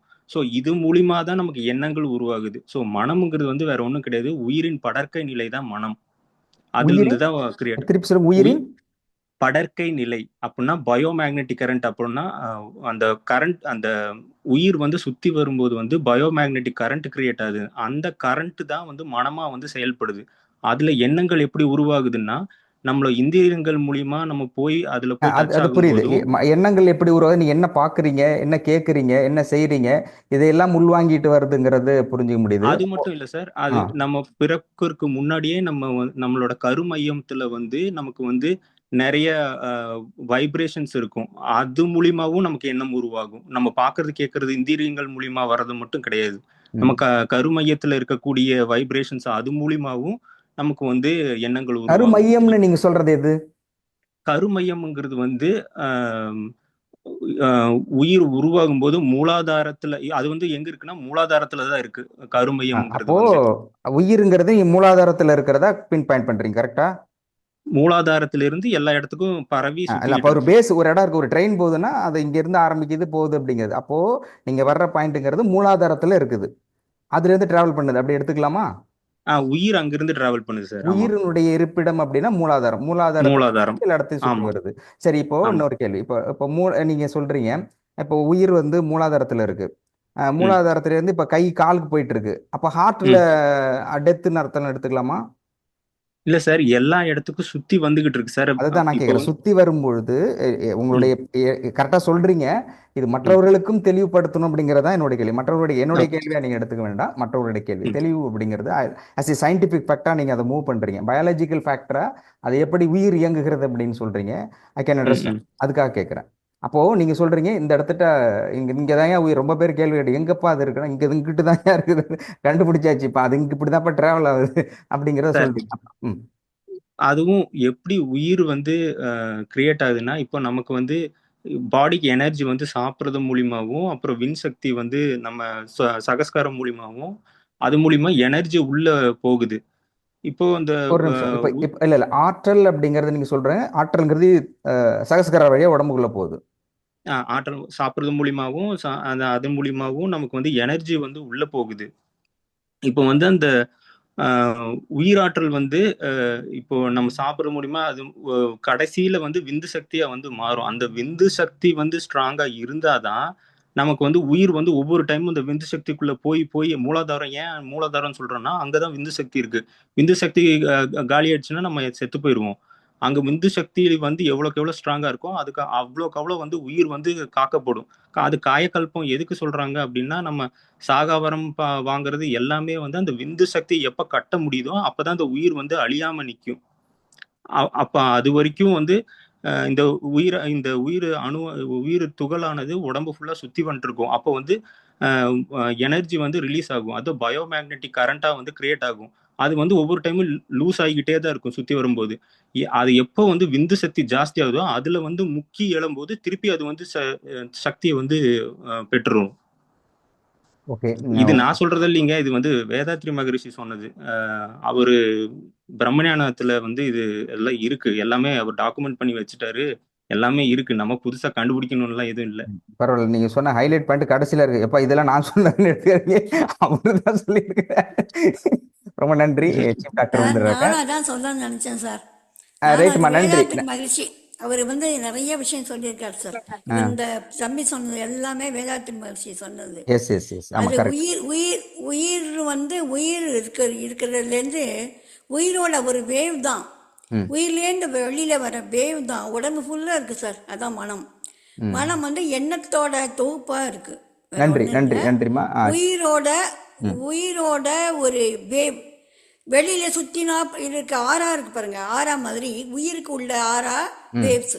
இந்த மனம், அதான் மனங்கிற வேவ் இருக்கு. அதான் ஓகே, உடம்பு உயிருக்குள்ள ஃபுல்லா இருக்கு சார். அது அதான் உயிருக்குள்ள ஆறா ஆறா யாரா இருக்கா அப்படிங்கிறத நாளைக்கு பார்க்கலாம். இது தொடர்பா நாளைக்கு மனம் தொடர்பா உங்க ரெஃபரன்ஸ் எடுத்துக்கோங்க, படிக்கலாம். நாளைக்கு மனம் தொடர்பாக வகுப்பு தொடரும். சீஃப் டாக்டர் வந்துட்டாங்க, நிகழ்ச்சி தொடரும். வகுப்பு தொடரும். நன்றி, வணக்கம்.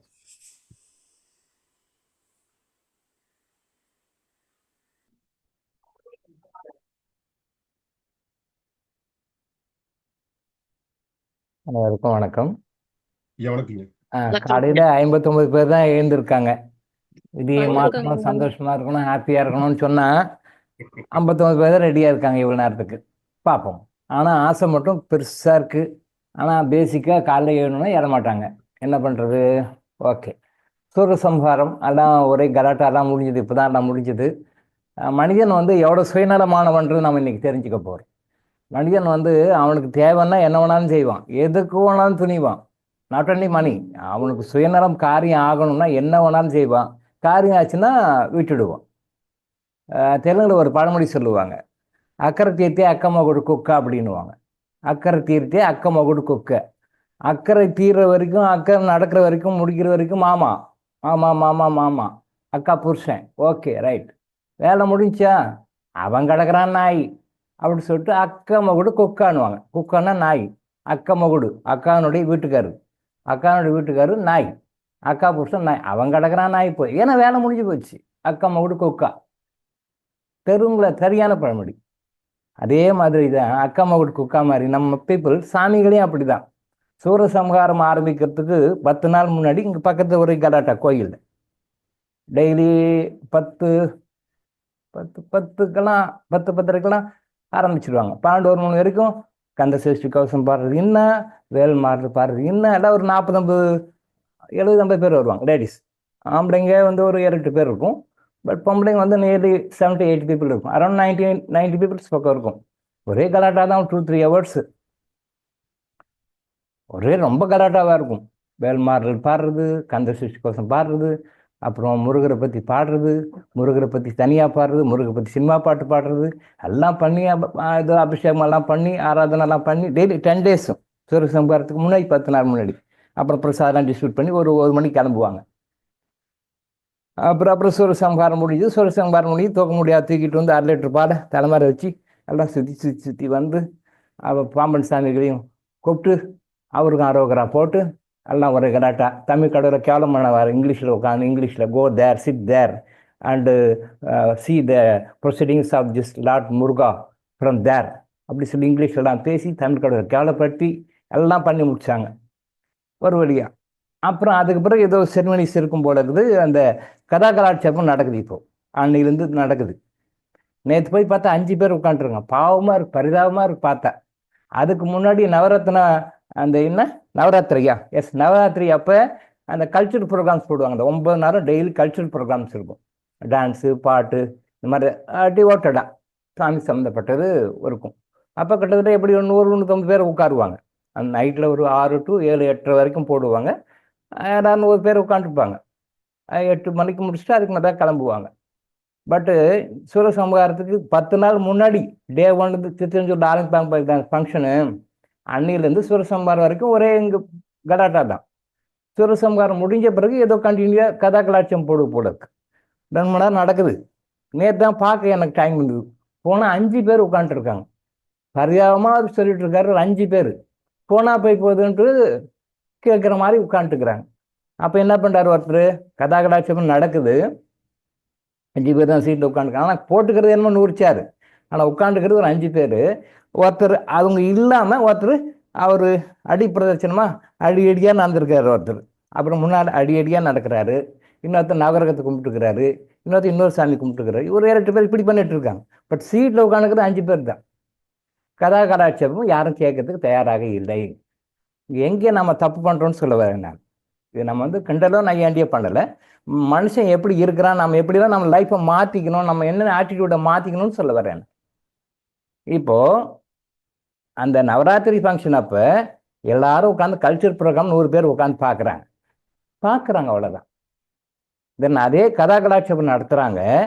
அவர் ஒரு நல்ல விஷயத்தை சொல்கிறாரு. அந்த புராண இதிகாசங்கள்லாம் சொல்லி அது வந்து என்ன what we have to learn from this புராணம், what we have to learn from இதிகாசம் அப்படின்னு சொல்லி அதை சொல்கிறாரு. ஒரு வயசான பெரியவர் 70-80 வயசு இருக்கு, அவர் உட்காந்து சொல்கிறாரு. அவர் சொல்கிற கருத்தை கேட்கணுன்றதுக்கு யாரும் ஆள் இல்லை பாருங்க. இதுதான் உண்மையான பக்தி அப்படி நாம் நினச்சிருக்கிறோம். இல்லை போலி பக்தி, 100% போலி பக்தி, 1% 100% போலி பக்தி. நாம் போலி பக்தி உண்மையான பக்தி நம்ம நினச்சி நம்மளே ஏமாற்றிக்கிட்டோம். இதுதான் உண்மை. நம்ம பக்தியாக இருக்கிறோம், நம்ம ரொம்ப பக்தி அப்படின்னு சொல்லி நினச்சிட்டு இருக்கிறோம். நம்ம உண்மையான பக்தியெல்லாம் உண்மையான பக்தியெல்லாம் இப்போ இல்லை. போலியான பக்தியை நம்ம நினச்சிட்டு நம்ம பக்தியாக இருக்கிறோம், நம்ம நினச்சிட்டு இருக்கிறோம், அவ்வளோதான். இப்போ அதே நவராத்திரி அப்போ கல்ச்சர் ப்ரோக்ராம் நடக்குது. அதே கல்ச்சர் ப்ரோக்ராம் நடக்கும் போது பக்கத்தில் ஒரு சினிமா ப்ரோக்ராம் கல்ச்சர் ப்ரோக்ராம் நடக்குதுன்னு வச்சுங்க, ஒருத்தர் அங்கே இருக்க மாட்டாங்க.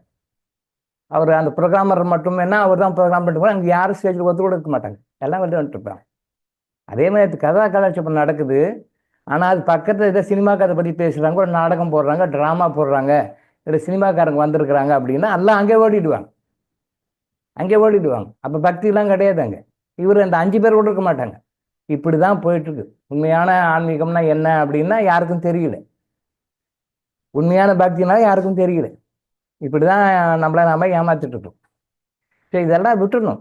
அப்போ என்ன கடவுளுக்காக போகிறோம், கும்பிட்றோம், பண்ணுறோம், நீங்கள் என்ன படித்து என்ன தெரிஞ்சுக்கிட்டோம் அப்படின்னா அந்த புராணிக கோட் கொடுக்குறாங்க. அவர் உட்காந்து கோட் கொடுக்குறாரு. இந்த இதை நடந்தது, இது இப்படி நடந்தது, இதுலேருந்து மனுஷனுக்கு கற்றுக்கொள்ள வேண்டிய பாடம் இது அப்படி சொல்லிட்டுருக்காரு. 5 பேருக்கு அவர் யாரும் கேட்கல. அதை அவர் இன்சல்ட் பண்ணுற மாதிரி இருக்குது. அது பேசாமல் ப்ரோக்ராமே இல்லாமல் போயிட்டுருக்கலாம், கட் பண்ணிட்டு போயிட்டுருக்கலாம். அவர் ஏதோ மனசாட்சி கட் போட்டு ப்ரோக்ராம் பண்ணிட்டாரு. எனக்கே பரிதாபமாக இருந்தது. மக்களுடைய பக்தி எப்படி இருக்குன்னு பாருங்கள். அரோகரா சொல்கிறாங்க, ஓம் முருகா சொல்கிறாங்க, எல்லாம் சொல்கிறாங்க. Right, okay. ஒரு நல்ல விஷயம் கற்று கேட்கலாம்ல. அவனுக்கு பிடிச்சதுன்னா கேட்கறாங்க, பிடிக்கலாம் விட்டுருவாங்க. இதே சினிமா ப்ரோக்ராம் ஒன்று இருந்தது, யாரோ ஒருத்தர் வராங்கன்னா ஒரு டிவி நடிகர் வந்திருக்காங்க அப்படின்னா கூட எல்லா கூட்டமும் அங்கே போயிட்டுருக்கோம். இதான் போயிட்டுருக்காங்க. மாற்றிக்கணும் சொல்கிறேன். அப்புறம் குழந்தைவேலு சார் ஒரு மெசேஜ் போட்டிருந்தார் நேற்று. அவருடைய ஃப்ரெண்டினுடைய சன் கிடச்சிட்டாரு அப்படின்னு சொல்லிட்டு. ஏற்கனவே ஒரு 2 months பேக் வந்து அவருடைய சன் ஏதோ மிஸ் ஆகிட்டாரு, படத்துக்கு போன சன் வரல அப்படின்னாரு. அப்புறம் இங்கே சொன்னாங்க, அப்புறம் நம்ம ஹீலிங் கொடுத்தோம், கிடச்சிட்டாரு. அதுக்கு பிறகு இப்போ ஒரு 2 days பேக்கு அவருடைய ஃப்ரெண்டினுடைய சன் வந்து காணாமல் போயிட்டான் சார், டாக்டர் ஜஸ்ட்டு இங்கே வெளில போயிட்டான் சார் அப்படின்னு சொன்னாங்க. நம்ம ஹீலிங் கொடுத்தோம் நம்ம. அப்புறம் நேற்று மெசேஜ் போட்டிருக்காரு, சார் கிடச்சிட்டான் சார், சேஃப்டியாக கிடச்சிட்டான், பாம்பே பக்கம் இருக்கான் போடுது, ஒரு 2 நாளில் வந்துடுவான் சார், இன்னும் வரல வந்துடுவான், பட் ரொம்ப ஹாப்பின்னு சொல்லிட்டு மெசேஜ் போட்டிருந்தார். இது என்ன விஷயம் அப்படின்னா, இப்போ ஒரு பையன் காணாமல் போயிட்டாரு, உடனே இங்கே கம்யூனிகேட் பண்ணுறாரு, ஹீலிங் கொடுக்குறோம், கிடைக்கிறாரு. ஃப்ரெண்டுனுடைய பையன் காணாமல் போயிட்டாரு, எங்கே ஹீலிங் கொடுக்குறோம், நல்லபடியாக அவருக்கு உயிருக்கு எந்த பாதுகாப்பு எந்த பிரச்சனையும் இல்லாமல் நல்ல சேஃப்டியாக பாதுகாப்பாக வந்துடுவார், வந்து சேர்ந்துருவார், ஹீலிங் கொடுக்குறோம். பட் இது நன்றின்னு சொல்லி போட்டிருக்காரு. ஓகே, இது நாம சொல்ல வர விஷயம் என்னென்னா, இப்போ உங்கள் கையில் கிறிஸ்டல் இருக்குது சொல்கிறேன், உங்கள் கையில் கிறிஸ்டல் இருக்குது. அப்போ கிறிஸ்டல் இருக்கும்போது நீங்கள் என்ன பண்ணணும், கிறிஸ்டல்கிட்ட எடுத்துட்டு நீங்கள் என்ன வேணாலும் சொல்லலாம், ஒன்றும் தப்பு கிடையாது. ஏன் இப்போ என்னுடைய பையன் இந்த மாதிரி வெளில போனான், அவனுக்கு கிடைக்கல, அவனை வந்து எனக்கு மீட் பண்ணி கொடுங்க. கிறிஸ்டல் ஆர் இறைவா 2 தான். நீங்கள் கிறிஸ்டல்ன்ற வேர்டும் யூஸ் பண்ணலாம், இறைவான்ற வேர்டும் யூஸ் பண்ணலாம். 2 வேர்டு எது வேணாலும் யூஸ் பண்ணலாம். உங்களுக்கு அந்த நேரத்தில் என்ன தோணும், இல்லை ஸ்டாண்டர்டாக ஒன்று வச்சுங்க, கிறிஸ்டல் அப்படின்னு சொல்லுங்கள், இல்லை இறைவான்னு சொல்லுங்கள். கிறிஸ்டல் இஸ் ஈக்குவல் டு இறைவன். கிறிஸ்டல் இஸ் இருக்குது, உங்ககிட்ட இறைவன் இருக்காருன்னு அர்த்தம். ஸோ யார் எப்போ எந்த பிரச்சனை, whatever may be the problem you are facing, என்ன பிரச்சனை நீங்கள் ஃபேஸ் பண்ணாலும் சரி, whether it is minor or major, மைனராக இருந்தாலும் சரி மேஜராக இருந்தாலும் சரி, எதுவாக இருந்தாலும் ஜஸ்ட் கையில் கிறிஸ்டல் எடுத்துக்கிட்டு இறைவா நான் இந்த பிரச்சனை இருக்கிறது சால்வ் பண்ணி கொடுங்க. இறைவா பையன் காணாது போயிட்டான், அவனை வந்து நல்லபடியாக நல்ல பாதுகாப்பாக சேஃப்டியாக வீடு வந்து சேரணும், வழி பண்ணி கொடுங்க. இறைவா என்னுடைய ஃப்ரெண்டுடைய பையன் காணாது போயிட்டான், அவன் நல்லபடியாக வீடு வந்து சேரணும், நல்ல புத்தி வந்து நல்லபடியாக வீடு வந்து சேரணும், இறைவா பண்ணி கொடுங்க அப்படி ஜஸ்ட் சொன்னா போதும், அவ்வளவுதான். வேற ஒண்ணுமே இல்லை, பார்த்துக்கோ. அது எதுக்காக சொல்ல வரேன்னா, தப்பில்லை.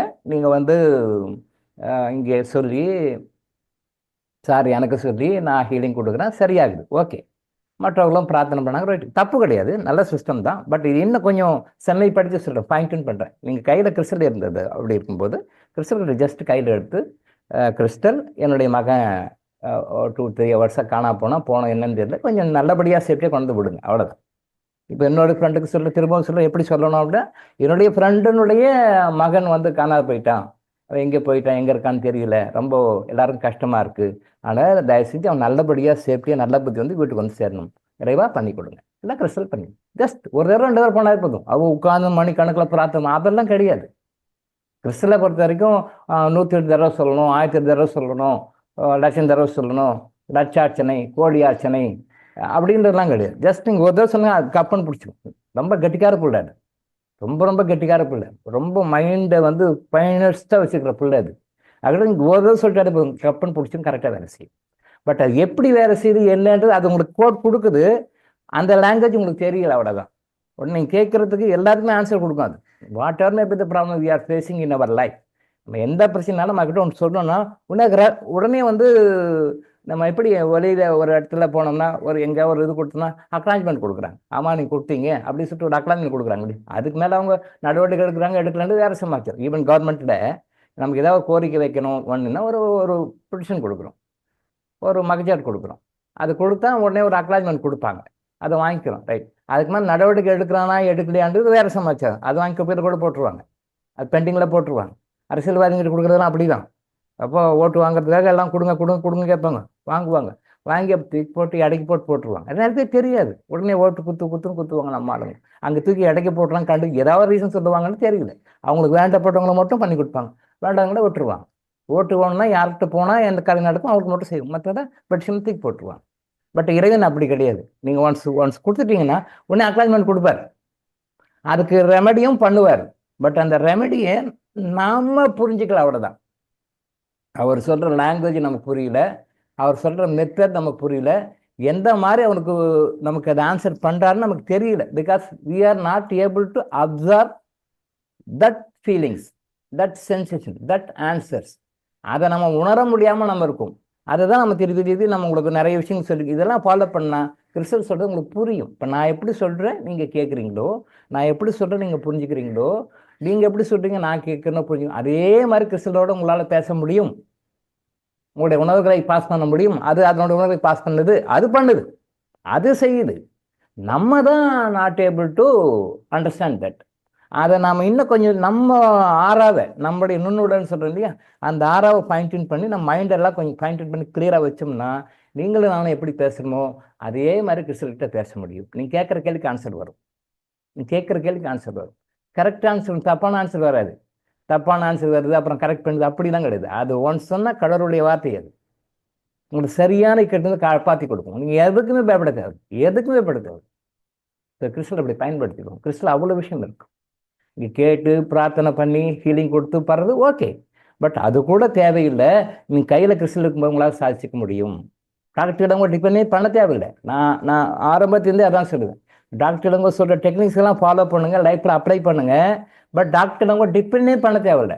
டாக்டர்கிட்ட ஒரு கன்சல்ட் கேட்கணும், டாக்டர்கிட்ட ஒரு ஹீலிங் கொடுக்க சொல்லணும், டாக்டர்கிட்ட இதை பண்ண சொல்லணும் அப்படின்னு தேவையில்லாத உங்களுக்கே அந்த திறமையே தகுதியை வர வச்சுக்க முடியும். அதுக்கு நம்ம ட்ரெயின் அப் பண்ணுறோம், நீங்கள் கற்றுக்கோங்க சொல்கிறேன். டாக்டர் சொல்கிறாரா, ரைட், ஓகே. டாக்டர் டிபெண்ட் பண்ண வேண்டாம், டிபெண்ட் பண்ணாத அளவுக்கு சொல்லி கொடுக்குறேன். வேற யாரும் நீங்கள் வேர்ல்டில் எங்கே போனாலும் இந்த மாதிரி சொல்லி தர மாட்டாங்க. அதாவது உங்களுடைய புடி அவங்ககிட்ட இருக்கணும், அவங்கள டிபெண்ட் பண்ணியே இருக்கணும், அவங்கள சார்ந்து இருக்கணும். அவங்களை சாராமல் நீங்கள் இருக்க முடியாது. ஏதாவது ஆங்கிளில் அவங்களை சார்ந்தா இருக்கணும், அப்படி தான் வச்சுருப்பாங்க. நீங்கள் எந்த ஆன்மீக அமைப்பு வேணாலும் பாருங்கள்.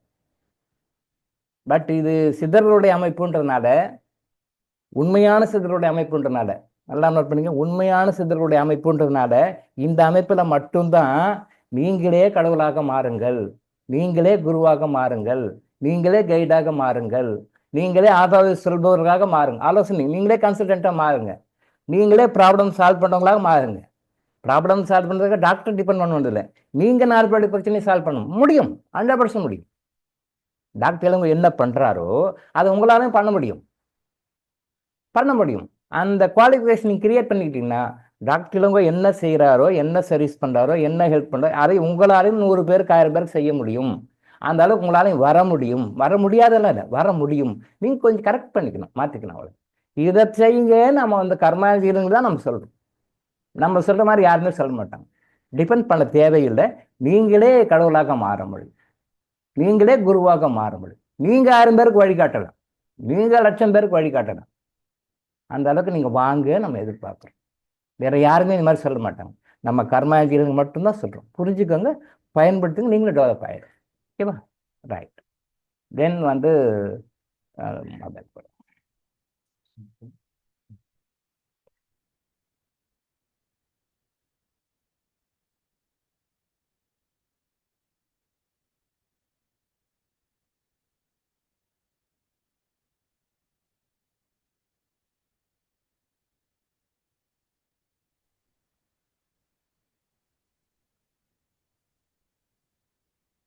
சகோதரர் ரமணிக் சந்திரன் வந்து ஒரு மெசேஜ் அமைச்சிருக்காரு.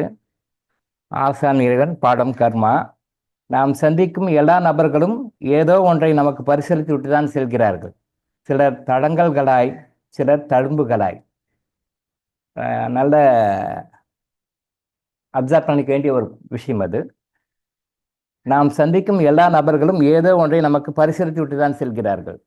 சிலர் தடங்கலாய், சிலர் தழும்புகளாய். ரெண்டுமே உண்டு.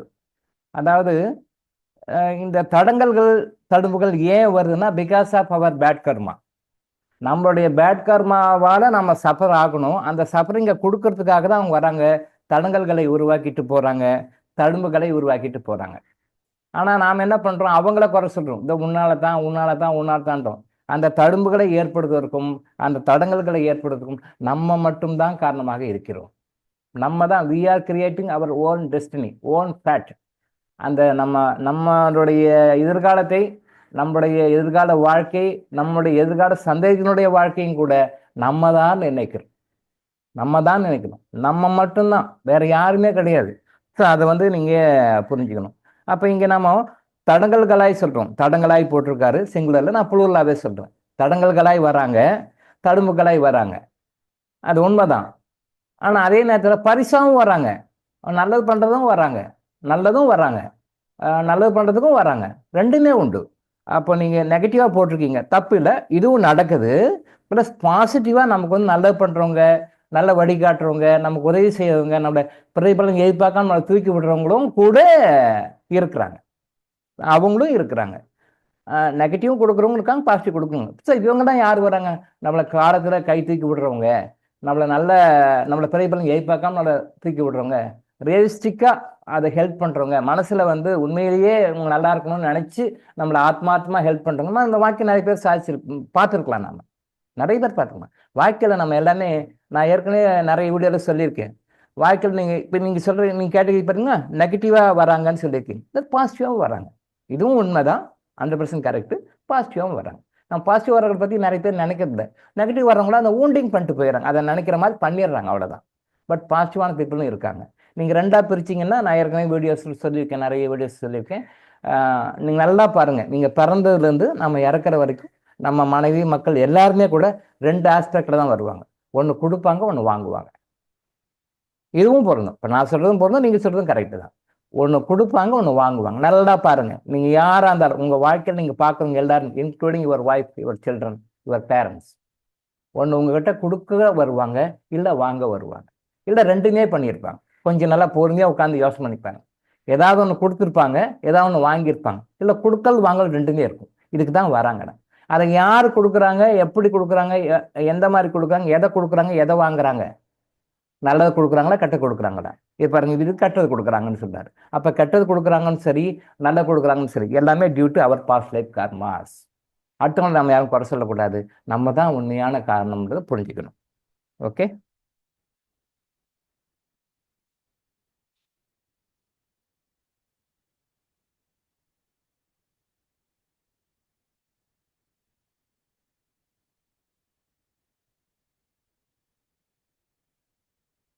ஓகே.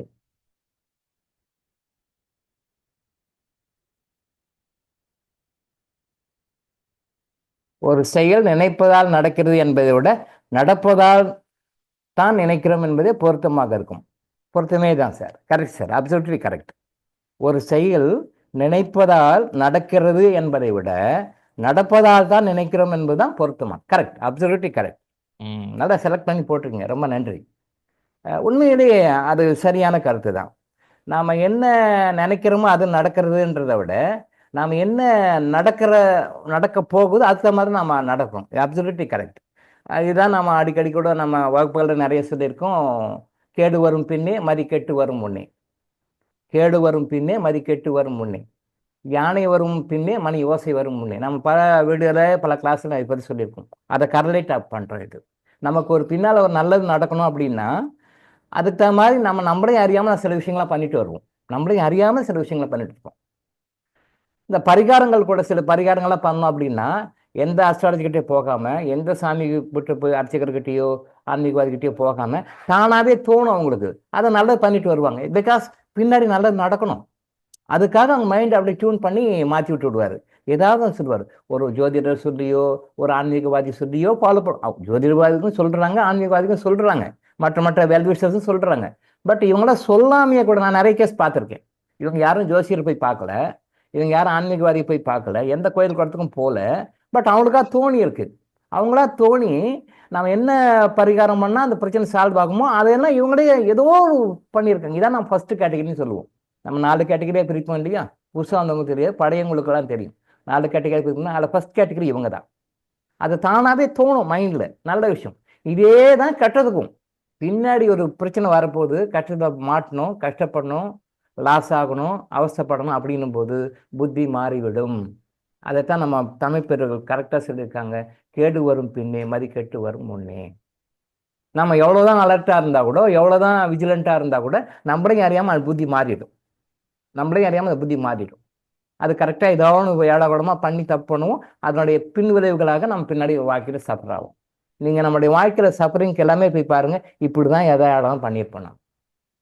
நாம் ஏதோ ஒரு வகையில் பண்ணியிருப்போம். நீங்கள் நல்லா கிளாஸ் பண்ணி ஒரு கேஸாக ஒரு கேஸ் ஸ்டடி மாதிரி எடுத்து பண்ணோம்னா பண்ணலாம். ஃபியூச்சரில் பண்ணுவோம். அந்த மாதிரி கிளாஸில் கொஞ்சம் பேசிக்கெல்லாம் சொன்ன பிறகு ஒரு கேஸ் ஸ்டடி ஒரு கேஸாக எடுத்து எங்கே தப்பு பண்ணாங்க, எங்கே சரி பண்ணாங்க அப்படின்னு சொல்லி நம்ம டீட்டெயிலாக கிளாஸில் ஒரு நாளைக்கு ஒரு கேஸ் மாதிரி எடுத்து ஒரு வாரத்துக்கு ஒரு கேஸு 2 கேஸு எடுத்து உங்களுக்கு டெமோ பண்ணி கரெக்டாக கொடுத்தோம்னா அப்போ புரியும். ஓ, நம்ம இப்படி தப்பு பண்ணியிருக்கோம், அதனால தான் நமக்கு இந்த பிரச்சனை வந்தது. நம்ம நல்லது பண்ணிக்கோம், அறிந்தோ அறியாமலோ நம்ம நல்லது பண்ணியிருக்கிறோம், அதனால் நமக்கு என்ன நன்மை கிடச்சிது அப்படின்னு சொல்லிட்டு நம்ம எக்ஸ்ப்ளனேஷனாக நம்ம சொல்லிக் கொடுப்போம். கேஸ் ஸ்டடியாகவே எடுத்து ரெஃபர் பண்ணி சொல்லிக் கொடுப்போம். பட் இது கரெக்டு. பின்னால் கேடு வரும் அப்படின்னும் பொழுது நம்ம அதுக்கு தகுந்த மாதிரி மைண்டு மாறிடும்.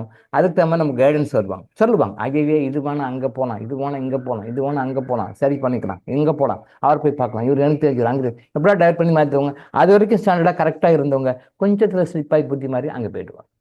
இது உண்மை, ரொம்ப கரெக்ட், அப்சல்யூட்லி கரெக்ட். நல்லதுக்கும் சரி, கெட்டதுக்கும் சரி. அதுக்கு தகுந்த மாதிரி தான் நம்ம நினைப்பு வரும். இப்போ இது இப்போ கிறிஸ்டல் இந்த மாதிரி விஷயங்கள்லாம் யூஸ் பண்ணும்பொழுது அது கரெக்டாக பாயிண்ட் பண்ணி காட்டி கொடுக்கும். இப்போ எப்படின்னா பின்னாடி நல்லது வரும் அப்படின்னா நம்ம நல்ல விஷயத்தை கரெக்டாக ஃபாலோ பண்ணி அதை இன்னும் செம்மைப்படுத்தி இன்னும் பயன் பண்ணுறதுக்கு என்ன பண்ணும் கிறிஸ்டல் காட்டி கொடுக்கும். பிகாஸ் இறைவன் அவர். அதே மாதிரி பின்னாடி ஒரு பிரச்சனை கஷ்டம் வரப்போகுதுன்னா அட்வான்ஸாக காட்டி கொடுத்துரும். இந்த மாதிரி பிரச்சனை வருப்பா, இப்படி வருப்பா, இப்படி இருப்பா. கிறிஸ்டல் நிறைய பேர் காட்டி கொடுத்துரும். எனக்கும் சரி, நிறைய பேருக்கு அனுபவங்களை சொல்லியிருக்காங்க. பின்னாடி வர போகிற பிரச்சனையை, பின்னாடி வரக்கூடிய இண்டிகேஷனை கரெக்டாக காட்டி கொடுத்துரு. கரெக்டாக நிறைய விஷயங்கள் இண்டிகேட் பண்ணிக்குது.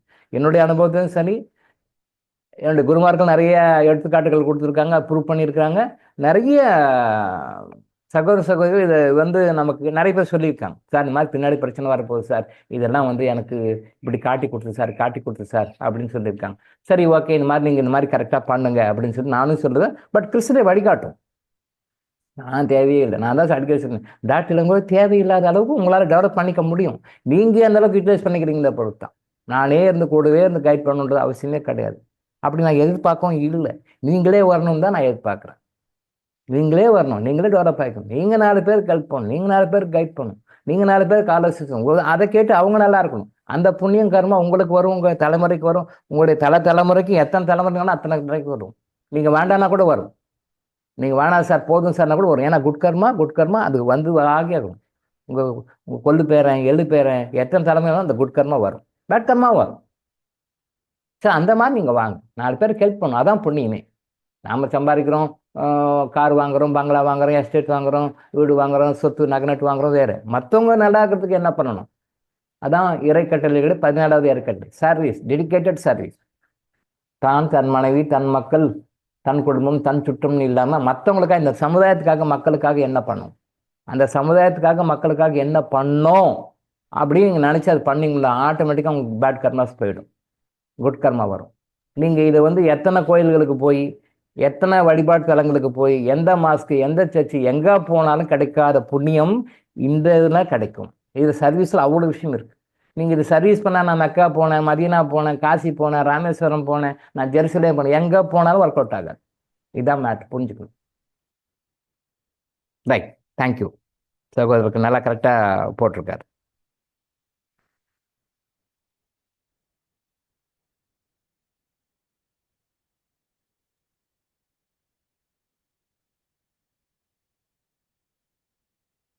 யார் போட்டது? சகோதரர் ஜிஆர் தான் போட்டிருக்காரு. எஸ், ஒரு சின்ன கரெக்ஷனு. எஸ், யாரிடமும் ஏமாறாமல் வாழும் வாழ்க்கையை விட யாரையும் ஏமாற்றாமல் வாழ்க்கும் வாழ்க்கையே சிறந்ததுன்னு போட்டிருக்கார். நல்ல கருத்து தான். யாரிடமும் ஏமாறாமல் வாழும் வாழ்க்கையை விட யாரையும் ஏமாற்றாமல் வாழும் வாழ்க்கை சிறந்தது. அப்படின்னா இது என்னென்னா, பார்சியலாக ஒரு சின்ன கரெக்ஷன். அதில் நாம் ஏமாறவும் கூடாது, ஏமாற்றவும் கூடாது. நாம் ஏமாறவும் கூடாது, ஏமாற்றவும் கூடாது, ரெண்டுமே இருக்கணும். அப்போ வந்து நாம் யாரும் ஏமாற்றாமல் இருக்கிறோம். ரைட், ஓகே, நல்ல கான்செப்ட், அது தப்பு கிடையாது. நம்ம யாரும் ஏமாற்ற வேண்டாம், 100% மனசில் கூட நினைக்க வேண்டாம். நம்ம யாரையாவது ஏமாற்றணுன்னா நல்லா மைண்டை வச்சுக்கோங்க, நம்மளை ஏமாத்துறதுக்கு பின்னால் கடவுள் ஒருத்தர் ஆர்டர் ரெடி பண்ணிடுவார். நம்ம இவ்வளோ பெரிய ஆளாக இருந்தாலும் பரவாயில்ல, எப்போ நம்ம லோக்கல் அங்கே பெரிய அப்பாட்டக்கராணின்னுவாங்க, அதுக்கு என்ன மீனிங் எனக்கு தெரியும். ஆனால் ஏதோ சொல்கிறாங்க, கருத்து மட்டும் புரியுது, அவங்க என்ன கருத்து சொல்ல வராங்கன்னு புரியுது. ஆனால் அந்த வார்த்தை ஏதோ புதுசு வார்த்தை கண்டுபிடிக்கிறாங்க. நீ என்ன பெரிய அப்பாட்டக்கரா, என்ன இது இப்படி நமக்கு படித்ததே இல்லையே, ஸ்கூல்லையும் வாத்தியார் சொல்லி கொடுக்கல, நாமளும் நிறைய படிச்சுக்கணும் இல்லையே, அப்பாட்டக்கன்னு புதுசாக எங்களால் கண்டுபிடிச்சிடும். ஓ, மீனிங் மட்டும் புரியுது, ஓகே ரைட். அப்போ நீ பெரிய அப்பாட்டக்கரா, எப்பேற்பட்ட அப்பாட்டக்கரனாலும் பெரிய ஆள் அப்படின்னு சொல்லி சொன்னாலும் நம்ம வந்து ஏமாத்துறோம்னு சொல்லி சொன்னால் அதை மாதிரி மினிமம் 10 டைம்ஸ், மேக்ஸிமம் அதிகமாக போகும். நம்ம எந்த இன்டென்ஷனோட ஏமாறணும், அதை ஏமாற்றி பின்னாடி ஒருத்தர் கடவுள் கரெக்டாக அனுப்பிச்சிடுவார், கடவுள் கரெக்டாக அனுப்பிச்சிடுவார். அப்போ நாம் என்ன சொல்கிறோம், ஐயோ இவன் என்னை ஏமாற்றிவிட்டான், இவன் என்னை ஏமாற்றிவிட்டான், இவன் ஏமாற்றிவிட்டான்றோம். நம்ம பாசிட்டிவ்ல இவனை மாதிரி எத்தனை பேர் ஏமாற்றிக்கிறோன்றது அந்த உள்ளே போய் டேட்டா பார்த்தா தெரியும்.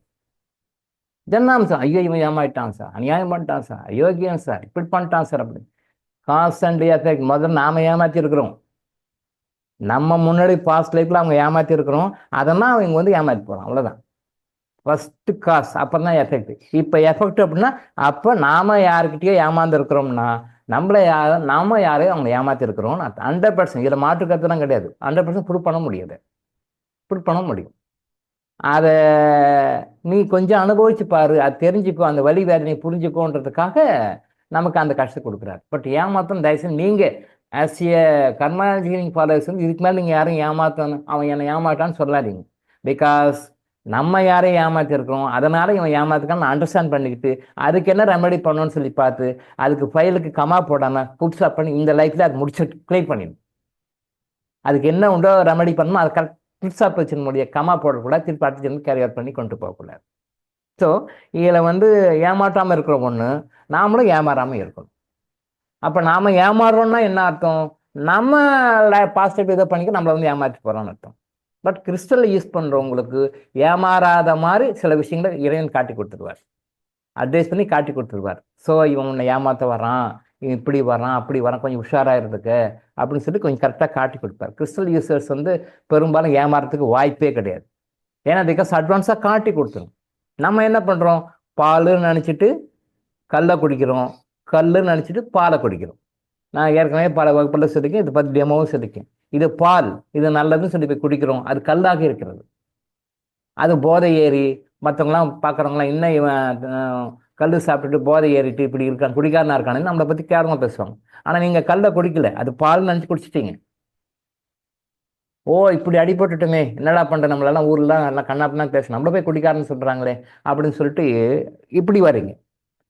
அப்போ உண்மையிலேயே அந்த பால் கொடுக்குறாங்க, சாப்பிடுங்க, பசியா இருக்கு, பால் சாப்பிடுங்க. ஐயோ வேணாம் வேணாம், ஏன்னா அது உண்மையிலேயே பால், ஆனா நீங்க கல்லுன்னு நினைச்சுக்கிறீங்க, அது கல்லுன்னு நினைச்சுக்கிறீங்க.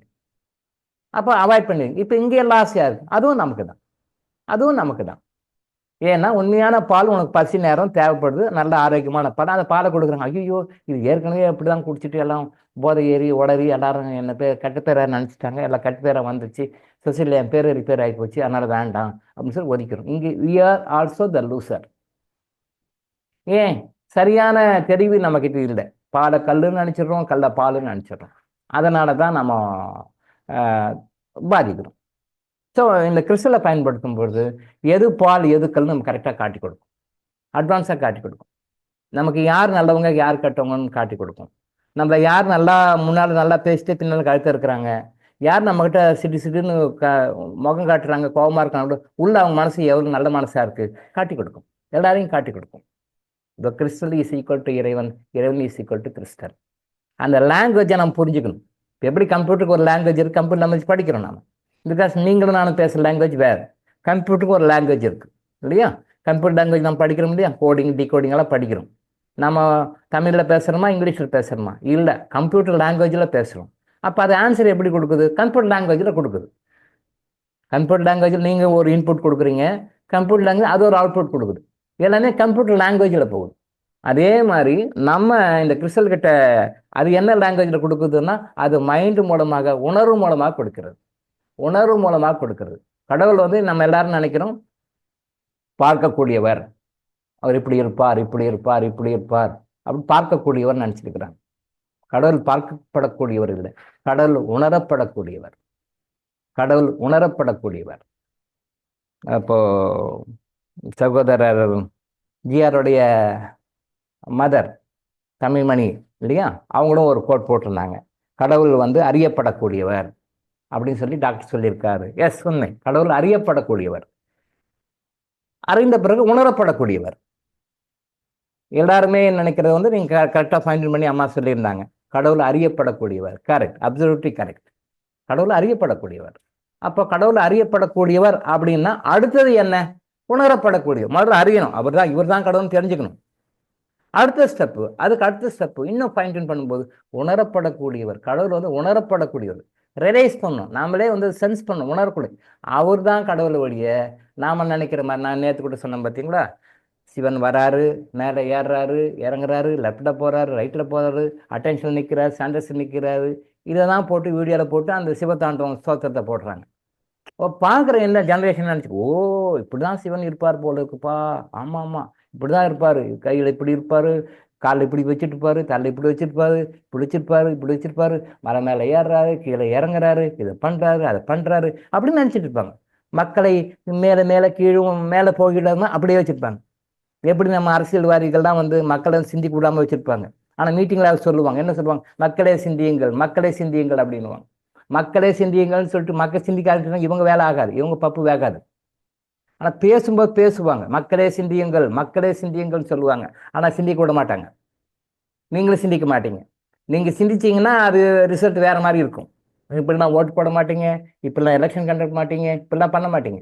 நீங்கள் சிந்திக்கிறது இல்லை, ஆனால் நீங்களும் நினைக்கிறீங்க, நீங்கள் சிந்திக்கிறீங்க, நீங்கள் நினச்சிங்க. அவங்களும் அப்படி தான் சொல்லுவாங்க, ஸ்டேஜில் திருப்பி திருப்பி சொல்லுவாங்க, மக்களே சிந்தியுங்கள் மக்களே சிந்தியுங்கள். உங்களுக்கு சிந்திக்கவே விட மாட்டாங்க. சிந்திச்சிங்கன்னா அவங்க படம் போயிடும்.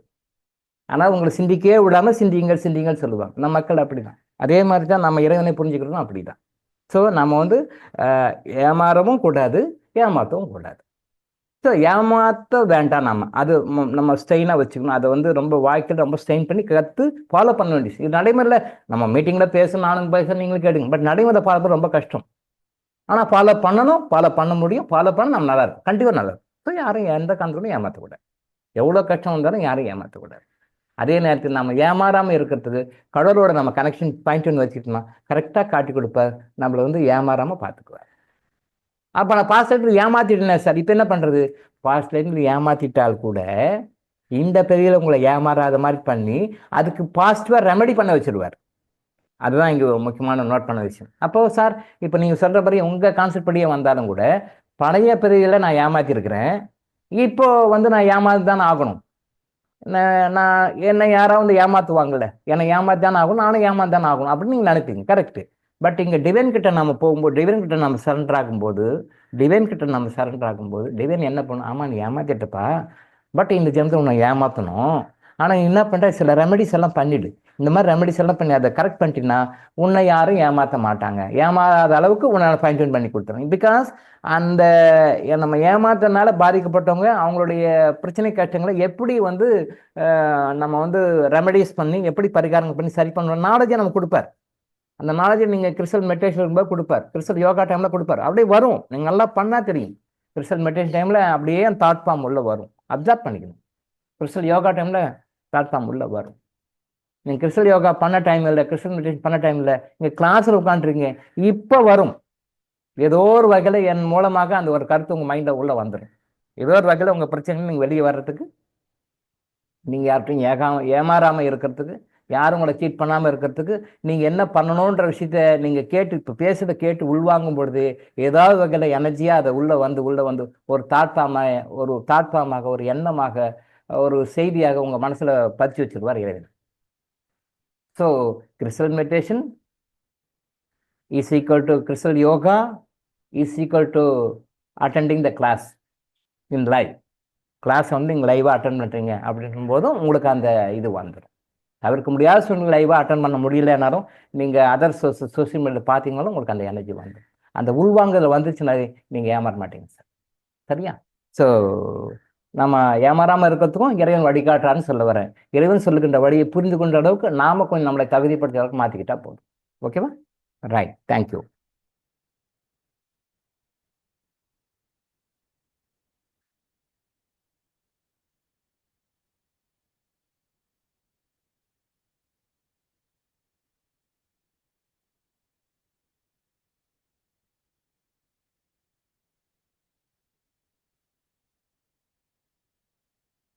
சகோதரர் சக்கரவர்த்தி வந்து ஒரு மெசேஜ் அனுப்பிச்சிருக்காரு. காமெடியாக இருந்தாலும் உண்மையான விஷயம்தான். பீப்புள் டூயிங் ஆல் பொறுக்கித்தனம் and not eating non veg in Tuesdays says Murugar பார்த்துப்பார். கரெக்டாக பார்த்து தான் போட்டிருக்கீங்க. கரெக்டு தான், உண்மையான விஷயம்தான். பீப்புள் டூயிங் ஆல் பொறுக்கித்தனம் and not eating non veg in Tuesdays says Murugar பார்த்துப்பார். மச்சான் யாரா இவனுங்க? கரெக்டு தான், உண்மைதான், உண்மையான விஷயம்தான். எஸ்ஜே சக்கரவர்த்தின்னு போட்டிருக்காரு. சகோதரருக்கு நன்றி. எஸ், இந்த அண்டர்ஸ்டாண்டிங் இருக்கணும். இந்த அண்டர்ஸ்டாண்டிங் இதுதான் நம்ம ஏற்கனவே கூட முன்னாடி சொன்னோம். நம்மளை நாமளே ஏமாற்றிக் கொள்கிறோம். கடவுளை நம்மளை நாமளே ஏமாற்றிக் கொள்கிறோம். நிறைய பேர் இல்லை, 99% ஆஃப் த பீப்புள் நம்ம எல்லாருமே நம்மளை நாமளே ஏமாற்றிக் கொள்கிறோம். தவறான பக்தி, போலியான பக்தி, இப்படிலாம் சுட்டு ஏமாற்றிட்டு இருக்கிறோம். ஸோ முருகருக்கு மேலே வழிபாடு, முருகர் மேலே பக்தி, முருக பக்தி இருக்குது. பட் அவங்க என்ன பண்ணுறாங்க, நான் டியூஸ்டேஸில் மட்டும் சாப்பிட்றது இல்லை, மற்ற அயோக்கியத்தனமெல்லாம் பண்ணுறாங்க. பட்டு பார்ப்பாரு கடவுளே டென்ஷன் ஆயிடுறான். யாரா மச்சான் இவனுங்க முருகரே கேட்குறாரு. எஸ், உண்மைதான், கரெக்டு தான். பட் நம்மளையும் நாமளே மாற்றிக்கணும். நாம் வந்து கடவுள் பேரை சொல்லி நிறைய பேர் இப்போது இவங்க நான்வெஜ் சாப்பிடணும். இப்போ எங்கள் கம்யூனிட்டியில் வந்து நான்வெஜ் சாப்பிட மாட்டாங்க. வீரசைவம்னா சைவத்தே பேர் எப்படி வச்சுருக்காங்க, வீரசைவம். சாதாரண சைவம் கூட அதே மாதிரி வீரசைவமா. பட் உண்மையிலே எங்கள் கம்யூனிட்டி அப்படி தான் இருப்பாங்க. நாங்களாம் எங்கள் ஃபேமிலி அப்படி தான் இருக்கோம். ஆனால் நிறைய பேர் இப்போ எல்லாம் கொஞ்சம் அப்படி மாறிட்டாங்க. அதெல்லாம் மாறி நான்வெஜ் சாப்பிட ஆரம்பிச்சிட்டாங்க. இப்போது இறந்துட்டாங்க அப்படின்னு சொன்னால் கூட அந்த செரமனிலாம் முடிஞ்ச மறுநாள் சம்மந்திங்களாக இருந்து கசப்பு தலை சாப்பிடணுன்றாங்க. அது என்ன கசப்பு தலை? அது என்ன? யாருக்கும் கேட்டேன், யாருக்கும் ரீசன் அவங்களுக்கும் தெரியல. கசப்பு தலைன்னு என்னன்னா மறுநாள் வந்து அந்த டெத்துனா அந்த வீட்டில் இருக்கிறவங்க சம்மந்திங்க வந்து எல்லாரையும் கூப்பிட்டு நான்வெஜ் சமைச்சு போடணுமா. கசப்பு தலை அன்னைக்கு போடணும் அப்படின்னு சொல்லி போட்டுட்ருக்குனாங்க. தப்பு தானே? வீரசைவ ஜங்கமர்கள்னு சொல்லிட்டு வீரசைவ ஜங்கமர்கள்னு பேர் வேறு, பேர் பெத்த பேர். அந்த பேரை சொல்லிட்டு வீரசைவ ஜங்கமர்கள்னு சொல்லிட்டு நானே சாப்பிட்றாங்க. இது சாப்பிட்றதுக்கு ஒரு செரிமனி வேறு. ஒரு வீட்டில் இறந்துருக்குறாங்க, துக்கம், அது ரைட்டு, ஓகே. அதான் பாருங்கப்பான்னா எல்லா செரிமனிஸாக முடிஞ்ச பிறகு அவங்க பங்காளிங்க அவங்களாம் இருப்பாங்களாம், சம்மந்திங்களாம் இருப்பாங்களாம். அந்த சம்மந்திங்க தான் அன்னைக்கு மறுநாள் கசப்பு தலைன்னு சொல்லிட்டு அந்த காரியம் முடிஞ்ச பிறகு, இந்த காரியம் சொல்லுவாங்களே 16ஆம் நாள் காரியம் வரும். அந்த 16ஆம் காரியம் முடிஞ்ச பிறகு சம்மந்திங்க இருப்பாங்க, பங்காளிங்க இருப்பாங்க, ரிலேட்டிவ்ஸ் எல்லாம் இருப்பாங்க. அந்த செரமனிஸ் எல்லாம் முடிச்ச பிறகு நெக்ஸ்ட் டே டு அந்த காரியம்ன்ற நாளில் அதை முடிச்சிட்ட பிறகு மறுநாள் வந்து காலையில் நான்வெஜ் எல்லாம் ஆர்டர் பண்ணி நான்வெஜ் எல்லாம் வாங்கி நான்வெஜ் சமைச்சு போடணும். இது யார் வாங்குவாங்க? அந்த வீட்டில் பொண்ணு கொடுத்து பொண்ணு வாங்கணுங்க, சம்மந்திங்கன்னு சொல்லுவாங்க இல்லையா, பொண்ணு கொடுத்து பொண்ணு எடுத்தவங்க சம்மந்திங்க. அவங்க வந்து அன்னைக்கு அந்த செலவெல்லாம் அவங்க பேர் பண்ணிக்கணுமா, இவங்க நான்வெஜ் எல்லாம் வாங்கி கொடுப்பாங்களாம், அதெல்லாம் வாங்கி சமைச்சு எல்லாருக்கும் பங்காளிங்க ரிலேட்டிவ்ஸ் யாருக்கும் சாப்பிடணும். எப்படி கொண்டுட்டாங்க பார்த்தீங்களா சாப்பிட்றதுக்கு? இப்படி தான் அவங்களுக்கு தகுந்த மாதிரி கொண்டு வரணும். நான் கேட்பேன், ஏம்மா வீரசைவ ஜங்கமர்னு சொல்கிறோம், வீரசைவம்னு சொல்கிறோம், இது எப்படி நீங்கள் வாங்கி போகிறீங்கன்னா, அது அப்படி தாங்க, இது இப்படி தாங்க, அது அப்படி தாங்க பழக்கங்க, அது அப்படி தாங்க அப்படின்வாங்க. இவங்க சாப்பிட்றதுக்கு ஏதோ ஒரு சாங்கி சடங்கு கொண்டு வந்துடுறாங்க. அப்படி தான் கிடையாது. என்னுடைய ஃபாதர் மறைந்த போதும் என்னுடைய அம்மா மறைந்த போதும் கூட எல்லாரும் கேட்டாங்க, அதெல்லாம் கிடையாது, ஒன்லி வெஜ்ஜு தான், வெஜ்ஜு தான் எல்லாம் கொடுப்போம், எல்லாம் செய்வோம், அது வெஜ்ஜு தான். அதெல்லாம் இல்லை, அதெல்லாம் வாங்கியாவது போடணும் அப்படின்னு. அதெல்லாம் கிடையாது, ஒன்லி வெஜ்ஜு. இருந்தால் இருந்து சொந்தக்காரர் இருக்கட்டும், இல்லைன்னா போயிட்டு உண்டு. அப்புறம் வேறு சில பேர் சொன்னாங்க, இல்லை நம்ம வேணா சாப்பிடுவோன்னா அவங்களுக்கு மட்டும் வேணா வாங்கி கொடுத்துடலாமா நான்வெஜ்ஜு, அவங்களுக்கு மட்டும் பண்ணி கொடுத்தோம். அந்த வேலையை வச்சுக்கூடாது, வெஜ்ஜு தான். எங்கள் அப்பாவுடைய காரியத்துக்கு பிறகும் மறுநாள் அதான் சொன்னேன், எங்கள் அம்மாவுடைய காரியத்துக்கு பிறகும் மறுநாள் அதான் சொன்னேன், வெஜ்ஜு தான்.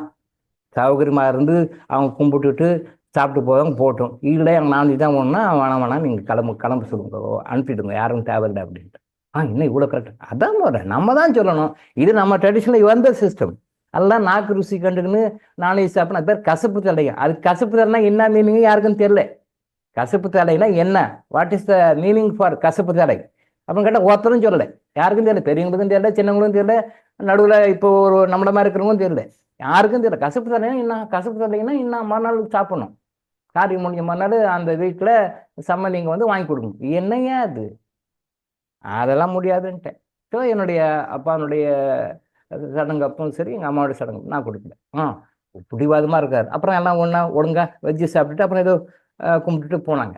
பட் அந்த அடாப்ஷன் மென்டாலிட்டி நமக்கு எல்லாருக்கும் இருக்கணும், நம்ம இருக்கணும்.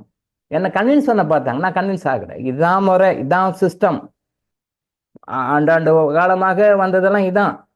இப்போ கல்ச்சர்லாம் மாறி எல்லாம் மாறிட்டாங்கன்னா அப்போ அதுக்காக நாமளும் மாறணும் அவசியம் கிடையாது. இப்போ நாம தான் சொல்லிக் கொடுக்கணும், இப்படி இருக்கா, இப்போ இளங்கோ கரெக்டாக இருக்கா, அப்படி இப்படி தான் நம்ம இருக்கணும், நம்ம கம்மிட்டி இருக்கணும், தெரிஞ்சுக்கணும். அப்புறம் நானும் அவங்க நினைக்கிறாங்க, அவங்க தப்பாக நினைப்பாங்க, அவங்க கோச்சிக்குவாங்க, அவங்க தப்பாக நினைப்பாங்கன்ட்டு நாமளும் வாங்கி கொடுத்தா அப்புறம் என்ன மீனிங் இருக்குது? ஊரை ஏமாத்துறது தான், பேரு தான். என்ன சொல்கிறோமோ நம்ம செயலில் காட்டணும், நம்ம என்ன செய்யறோமோ அதான் சொல்லணும். இன்னைக்கு அப்படி கிடையாது. ஊருக்கு தான் உபதேசம், எனக்கு இல்லை, ஊருக்கு தான் உபதேசம், எனக்கு இல்லை, அப்படி இல்லை. நீங்கள் அந்த ஊருக்கு உபதேசம் இல்லை, நான் என்ன சொல்கிறேனோ அதான் நான் செய்வேன், நான் என்ன செய்வேனோ அதான் சொல்லுதான்னு சொல்லி பாருங்க. உங்களுடைய கர்மா எப்படி நெகட்டிவ் கர்மாலாம் டோட்டலாக வேனிஷ் ஆகுது பாருங்க. டோட்டலாக வேனிஷ் ஆகும், குட் கர்மா சேரும். அதை செயலை ஃபாலோ பண்ணணும். நீங்கள் அதை விட்டு நீங்கள் எந்த கோயில், எந்த குளம், எங்கே போய் என்ன பரிகாரம் பண்ணாலும், என்ன வேலைக்கு ஏற்றினாலும் வேலைக்கு ஆகாது, வேஸ்ட். இந்த விளக்கேற்றதை பற்றி வரும்போது இப்போ சோசியல் மீடியாவில் ஒரு பாட்டு போயிட்டுருக்கு. இந்த சோசியல் மீடியாவில் அந்த செவ்வாக்கியருடைய பாட்டு. ஸோ இந்த மேட்ரு முடிச்சிட்டோமா? இப்போது நான் எப்படி கான்ஃபிடென்ட்டாக இருந்தால் இருக்கட்டும், போனால் போட்டும், சம்மந்தியும் கோச்சிங்கனாலும் சரி, பங்காளியும் கோச்சிங்கனாலும் சரி, வெஜ்ஜு தான், நான்வெஜ்ஜு கிடையாது.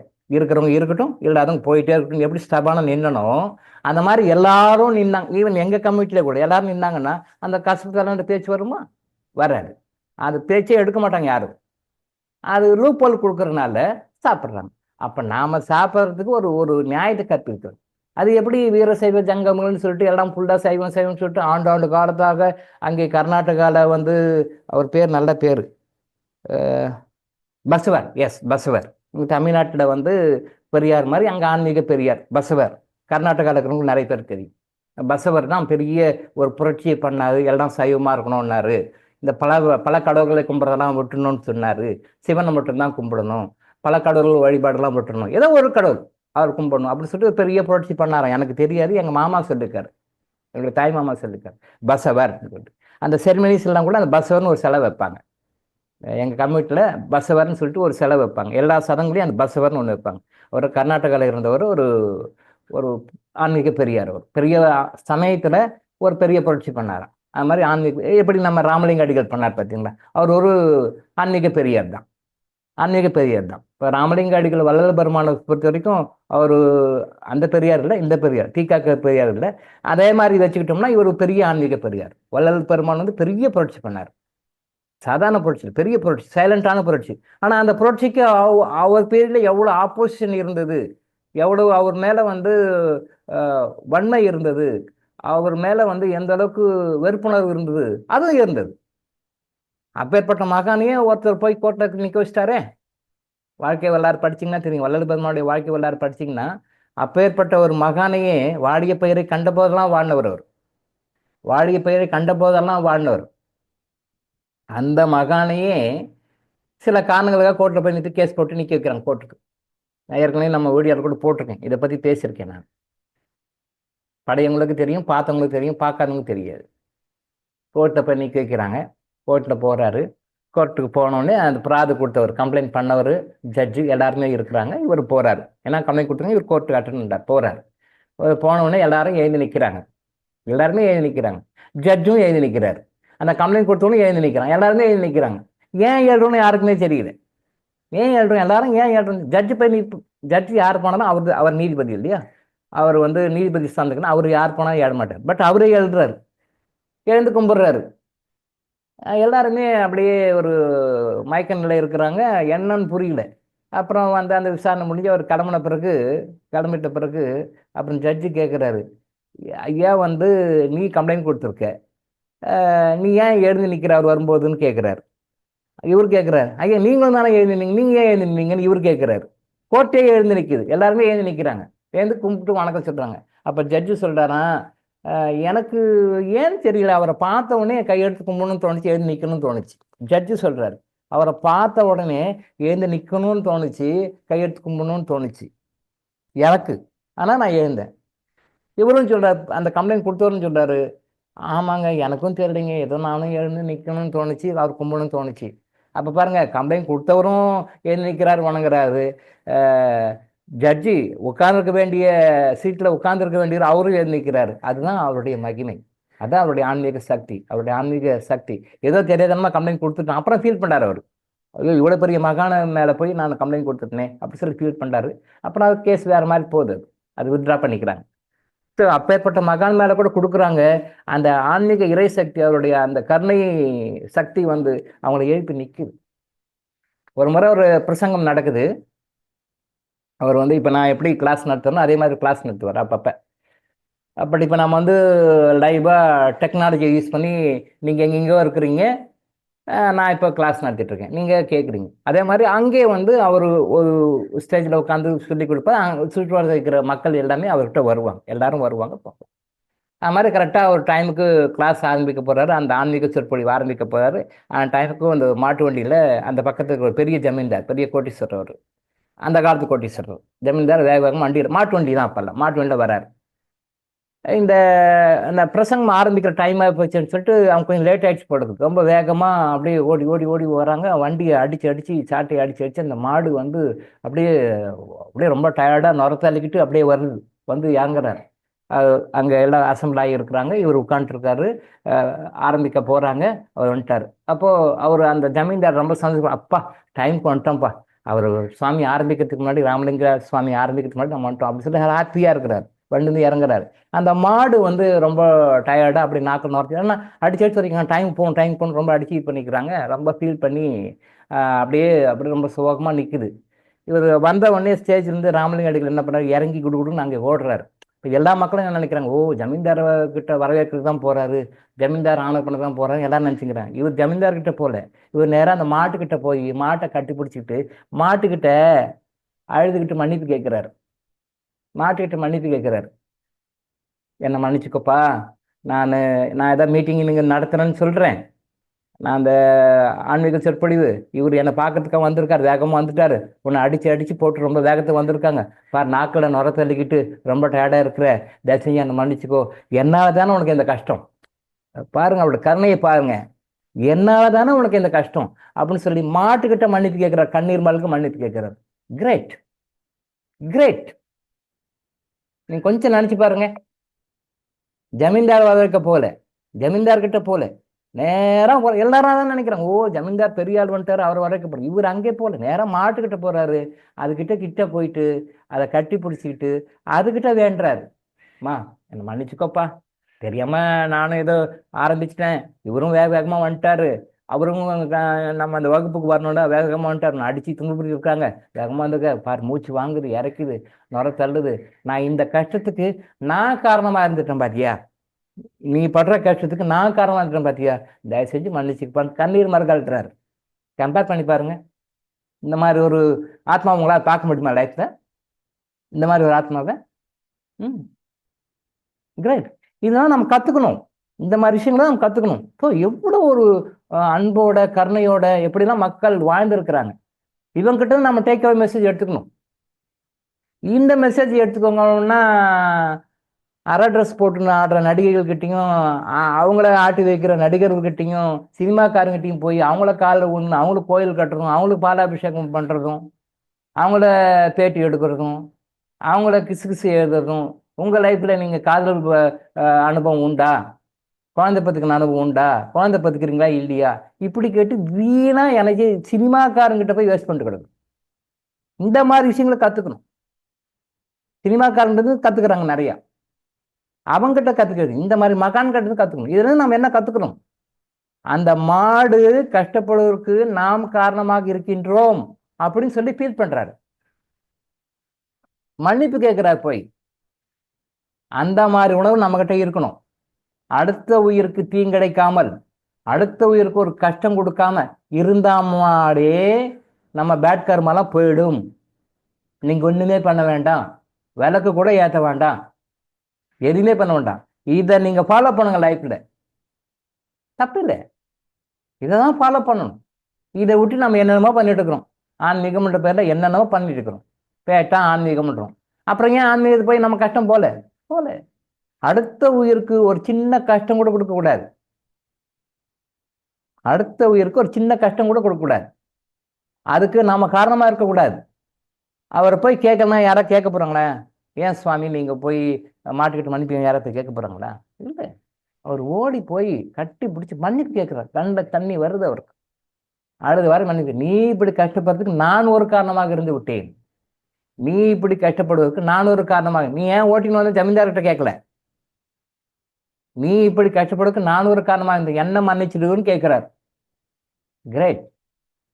மன்னிப்பறிக்கை நம்ம ஏன் சொல்றோம்னா, நீங்க நினைக்கிறீங்க ஒரு இப்போ நீங்க அலோபதி ஹாஸ்பிட்டலுக்கு போனீங்கன்னா, நீங்க ஒரு சீரியஸா ஒரு ப்ராப்ளத்துக்கு போனீங்கன்னா உடனே டக்குன்னு என்னவோ ஏவோ பியோ ஜட்டோ ஏதோ ஒன்று உடனே டக்குன்னு கூட்டு போய் பெட்டில் போட்டு உங்களுக்கு சடன் ஏற்ற ஆரம்பிச்சிருவாங்க, ஐவி போட்டுருவாங்க. இப்போ நீங்கள் என்ன, ஓ பெரிய ஆஸ்பத்திரிப்பா போனோடனே எப்படி பார்த்து கவனிக்கிறார், இந்த டாக்டர் அவங்ககிட்ட போனால் கண்டுக்கவே மாட்டேன்ட்டார், அவர் பார்க்கவும் மாட்டாரு, அப்பாயின்மெண்ட்டும் கொடுக்க மாட்டாரு, மனுஷன் பார்த்தா மருந்தும் கொடுக்க மாட்டார். இவர் கிரேட் பார், டக்குன்னு போனோம் உடனே சொருகுனாங்க ஏற்றுறாங்க பார். நாம் இங்கேருந்து எனர்ஜி கொடுக்குறோம், அவங்களுக்கு நல்லா பாசிட்டிவாக எனர்ஜி கொடுக்குறோம், ஆஸ்பத்திரிக்கே போகக்கூடாமல் பண்ணுறது அவங்க தெரியாது. பட் சொன்ன மொமெண்ட் நம்ம எனர்ஜி கொடுக்குறோம், இங்கே ஹீலிங் போகுது, அவங்க வேர்ல்டில் எங்கே இருந்தாலும் அவங்களுக்கு அந்த எனர்ஜி ஹீலிங் போகுது. இந்த மாதிரி ஐவி கொடுக்குற மாதிரி அவங்க 100 மடங்கு பலன் அவங்களுக்கு கிடைக்குதுன்னு அவங்க தெரியாது. அவங்க நினைக்கிறாங்க அப்பாயின்மெண்ட்டும் கொடுக்க மாட்டாரு, மருந்தும் கொடுக்க மாட்டாரு, இருக்கிறார் ஜவு ஜவு ஜவுன்னு வேஸ்ட்டுப்பா. நீப்பா போய் அட்டன் பண்ணி விட்டு அடுத்த 10 நிமிஷத்தில் நர்ஸ் வராங்க, குத்துறாங்க, போடுறாங்க, வெயில் ஏற்றுறாங்க பாரு. இப்படி தான் நினச்சிக்கிறாங்க, இப்படிதான் நினச்சிக்கிறாங்க. தெரியல அவங்களுக்கு அதுதான் கரெக்டு அப்படின்னு சொல்லுவாங்க. அதே மாதிரி ஒரு பிரச்சனைன்னு சொல்லி போனோம்னா அப்புறம் டாக்டர் சீஃப் டாக்டர் வராரு, பார்க்குறாரு, ஸ்கேன் பண்ணுறாங்க, ரிப்போர்ட் கொடுங்க, அது வேறு சம்பந்தம். எடுத்தோடனே ஒரு ஐவி போட்டு ஒன்று போட்டு சலைன் போட்டு மாட்டி விட்டுருவாங்க. அதான் அதே மாதிரி நம்ம லைஃப்பில் எந்த பிரச்சனையாக இருந்தாலும், what are may be the problem we are facing in our life, எதுவாக இருந்தாலும் மன்னிப்பு தான் ஃபஸ்ட்டு நிற்கும். சலைன் மாதிரி இப்போ எப்படி ஹாஸ்பிட்டலுக்கு போனால் உடனே போட்டு ஒரு ஐவியில் போட்டு ஏதோ ஒன்று போட்டு ஏதோ சொல்யூஷன் போட்டு ஏற்றி விட்றாங்க பார்த்தீங்களா, பிளட் ஏற்றி விட்றாங்க பார்த்தீங்களா. அதே மாதிரி லைஃப்பில் உங்களுக்கு எந்த பிரச்சனை எந்த கஷ்டமாக இருந்தாலும் முதல்ல நிற்க வேண்டியது மன்னிப்பு தான். எங்கேயோ தப்பு பண்ணிக்கிறோம், அதனால வருதுன்னு முதல்ல அண்டர்ஸ்டாண்ட் பண்ணி மன்னிப்பு கேட்கணும். எங்கேயோ தப்பு பண்ணிக்கணும், அதனால தான் கஷ்டம் வருது. அது என்ன கஷ்டமாக இருந்தாலும் சரி, நம்ம பண்ணது தான் நமக்கு வருது, இதுக்கு மேலே பண்ண போகிறதுக்கெல்லாம் வருது, முதல்ல பண்ணது தான் வருது. அப்போ அது வரும்பொழுது நம்ம என்ன பண்ணணும், முதல்ல மன்னிப்பு, முதல்ல அக்செப்ட் பண்ணிக்கணும். இது நாம் எதற்கோ பண்ணதுனால தான் வந்திருக்கு, இதை நம்ம சரி பண்ணணும்னு அக்செப்ட் பண்ணிக்கணும். அக்செப்ட் பண்ணி மன்னிப்பு கேட்கணும். இந்த மன்னிப்பு தான் நான் இப்போ போட்ட சலைன் மாதிரி, ஐவி மாதிரி, இன்ட்ராவினஸ் ஐவி அது மாதிரி போட்டுக்கணும். எப்படி பண்ணுறாங்களோ அதே மாதிரி மன்னிப்பு. நீங்கள் மன்னிப்பு கேட்காத, செய்த தவறுக்கு உணர்ந்து செய்த தவறுக்கு மன்னிப்பு கேட்காத நீங்கள் எந்த பிரச்சனையும் வெளியே வர முடியாது. நீங்கள் 1000 தீபம் ஏற்றினாலும், லட்சம் தீபம் ஏற்றினாலும், வருஷமெல்லாம் தீபம் ஏற்றினா கூட ஒர்க் அவுட் ஆகாது. இதெல்லாம் ஒரு சப்போர்ட், ஒரு அடிஷ்னல் சப்போர்ட், அவ்வளோ. நீங்கள் பாட்டு கூட கேட்டுருப்பீங்க, இந்த நிறைய சோசியல் மீடியாவில் வருது. ஒருத்தர் பேர் பாடியிருப்பார், அது பேர் என்ன எனக்கு தெரியாது. ஓடி ஓடி உட்கடந்த ஜோதி, ஒரு பேர் தெரியாது, பட் நல்லா வாய்ஸ் நல்லா இருக்கும், நல்லா அருமையாக பாடுவார், மியூசிக்கு நல்லா கம்போஸ் பண்ணியிருக்காங்க.